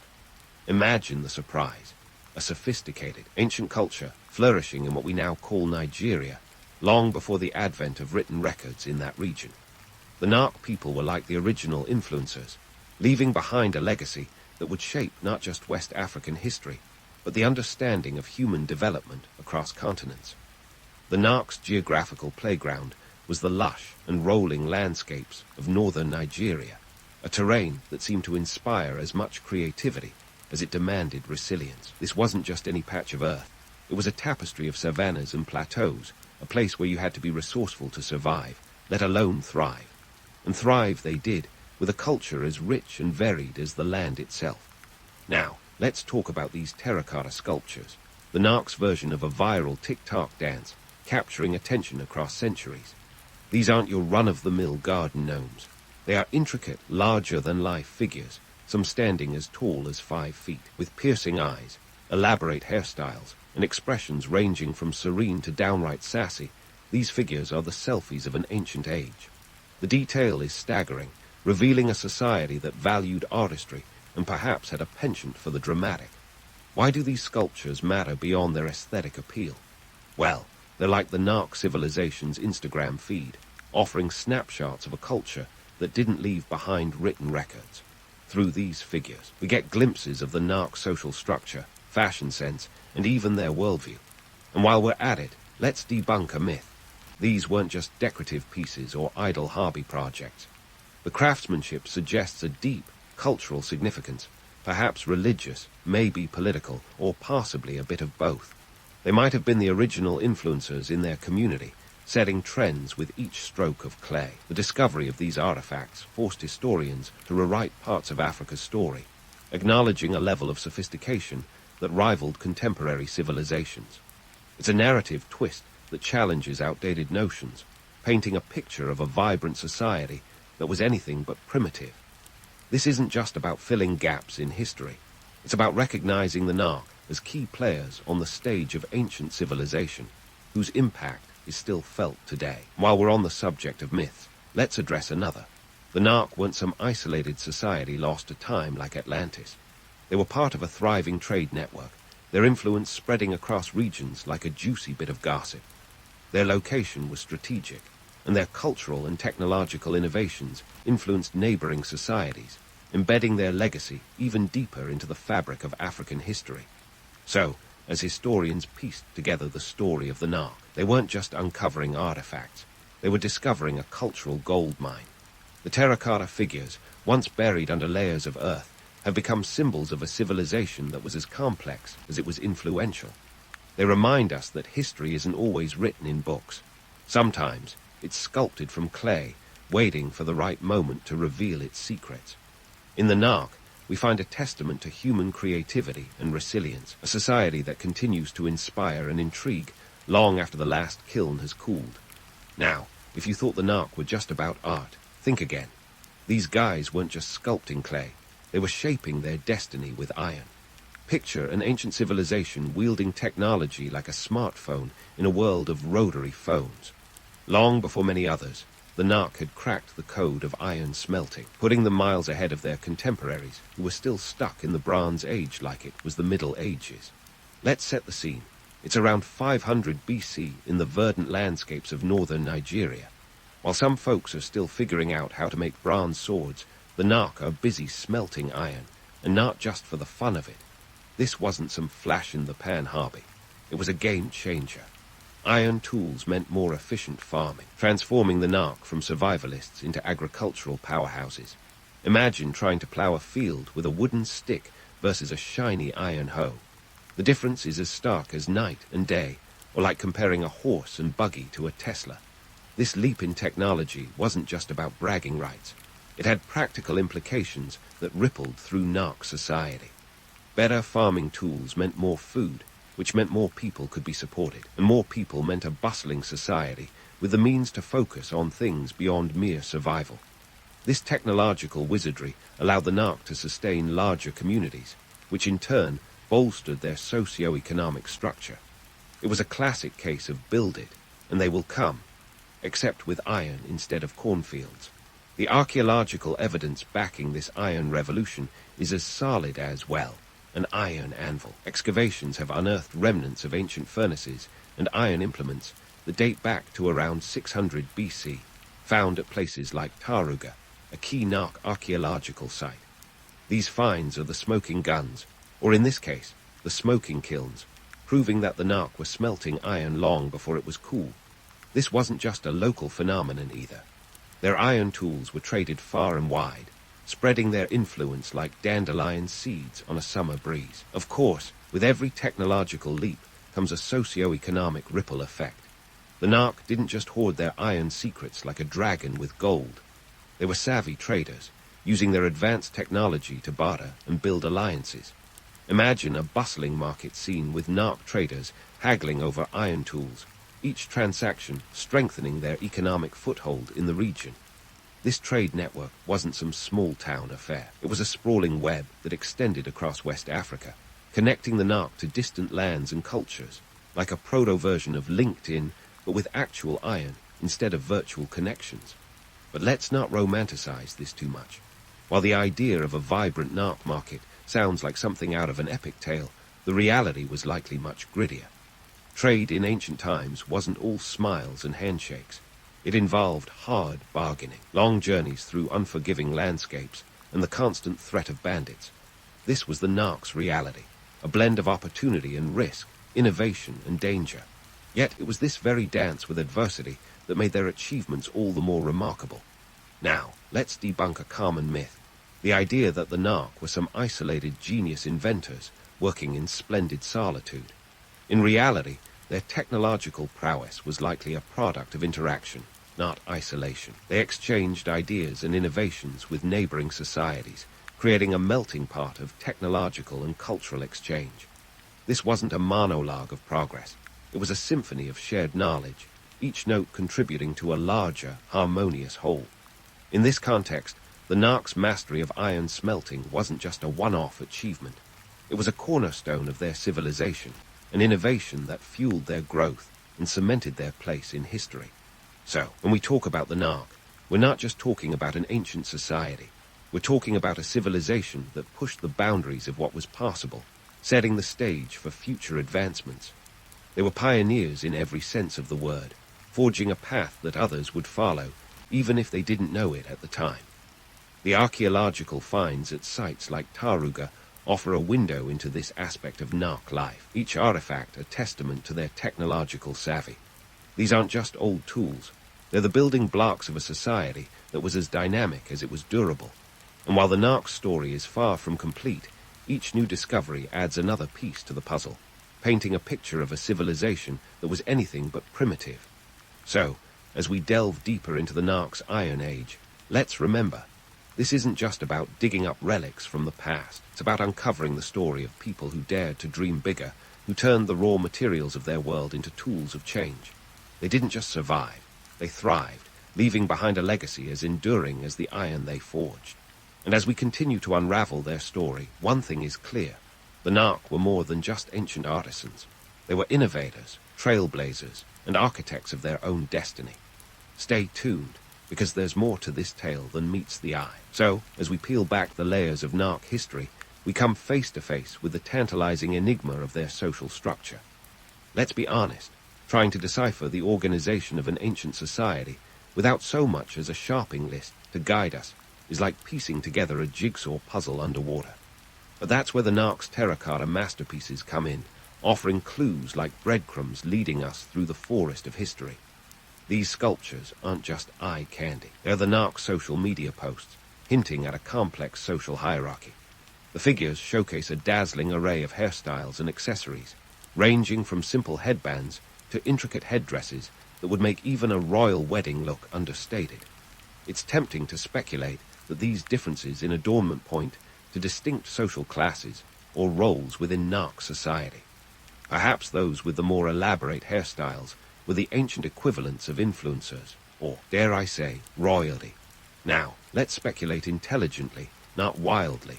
We're not suggesting the Narc were hosting red carpet events, but the level of detail in these artworks does suggest a society that cared deeply about status and appearance. It's like looking at a high school yearbook and guessing who the popular kids were based on the number of signatures on their pages. The Narc may not have penned their social rules, but they certainly sculpted them, leaving behind a legacy of societal organization that rivals the best of today's social networks. To add some context, let's compare the Narc with their contemporaries. While the Narc were busy crafting their social narrative in clay, the Greeks were turning out philosophies like Socrates on a coffee binge. Around 500 BC, when the Narc were perfecting their iron smelting, the Greeks were building up their city-states, each with its own unique hierarchy. The Narc, on the other hand, seemed to have created something more fluid, perhaps less rigid than the Athenian democracy or the Spartan military machine. Instead of written constitutions, their social structure might have been expressed through the very art they left behind. But let's not get carried away with romantic notions. The idea that these artifacts held mystical powers is a tall tale that only adds to the mystery, like claiming your smartphone has magical properties just because it distracts you for hours. These sculptures, however captivating, were unlikely to be magical totems.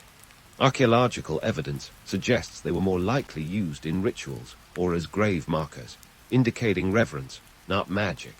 It's a classic case of humans being humans, weaving stories of wonder around things they don't fully understand. Meanwhile, the Nark's contemporaries in Egypt were busy with their own brand of social organization, carefully stacking the pyramid of society with pharaohs at the top and slaves at the bottom. The Nark, sans pyramids, seem to have operated on a different wavelength, perhaps more egalitarian, or at least more enigmatic. The absence of grandiose tombs or palaces in Nark remains suggests a society that placed value elsewhere, perhaps in community or kinship rather than in monumental architecture. But before we crown the Nark the ancient champions of social equality, let's remember we're dealing with fragments of history here. The Nark's social structure could have been as stratified as a millfuel, with layers upon layers of roles and ranks. Yet, the lack of written records makes it hard to pin down the exact nature of their hierarchy. We're left piecing together the story like detectives at a crime scene without a victim. So, what does all this tell us about the Nark? For one, they weren't just a bunch of isolated artists shaping clay in solitude. They were part of a dynamic and interconnected world, where social roles and status were as important as the tools they crafted. The Nark's social structure, though elusive, was likely a tapestry of interactions, influences, and innovations, as diverse and intricate as the sculptures they left behind. In the end, the Nark remind us of a universal truth that transcends time. Humans, regardless of epoch, have always been fascinated by status, influence, and the art of self-expression. Whether it's through the medium of clay or the pixels of a smartphone screen, our desire to leave a mark on the world remains a constant, echoing through the ages. And while we continue to unravel the mystery of the Nark social tapestry, one thing is certain.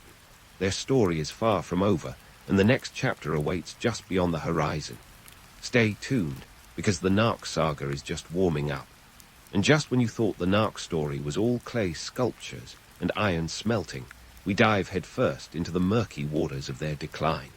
What happened to these ancient innovators? Why did a civilization that seemed to have it all, artistry, technology, a thriving society, fade into the annals of history like a rock star after the last encore? First, let's tackle the elephant in the room, or in this case, the fading shadow of a civilization. The decline of the Nark is as puzzling as trying to solve a Rubik's Cube blindfolded. The evidence is scant, leaving us with more questions than answers. One popular theory points to environmental changes, a common culprit in history's crime scene. Imagine the Nark landscape, once lush and fertile, slowly transforming into something more akin to a poorly watered houseblend. Climate shifts could have reduced agricultural output, leading to food shortages and social upheaval. It's like a post-apocalyptic movie where everything that can go wrong does. Then there's the theory of internal strife. Picture Nark leaders facing off in a drama-packed showdown that would put any reality TV series to shame. As with many societies, internal conflicts might have torn at the fabric of their culture, leading to a slow unraveling. Perhaps disputes over resources, power struggles, or even ideological differences chipped away at their stability.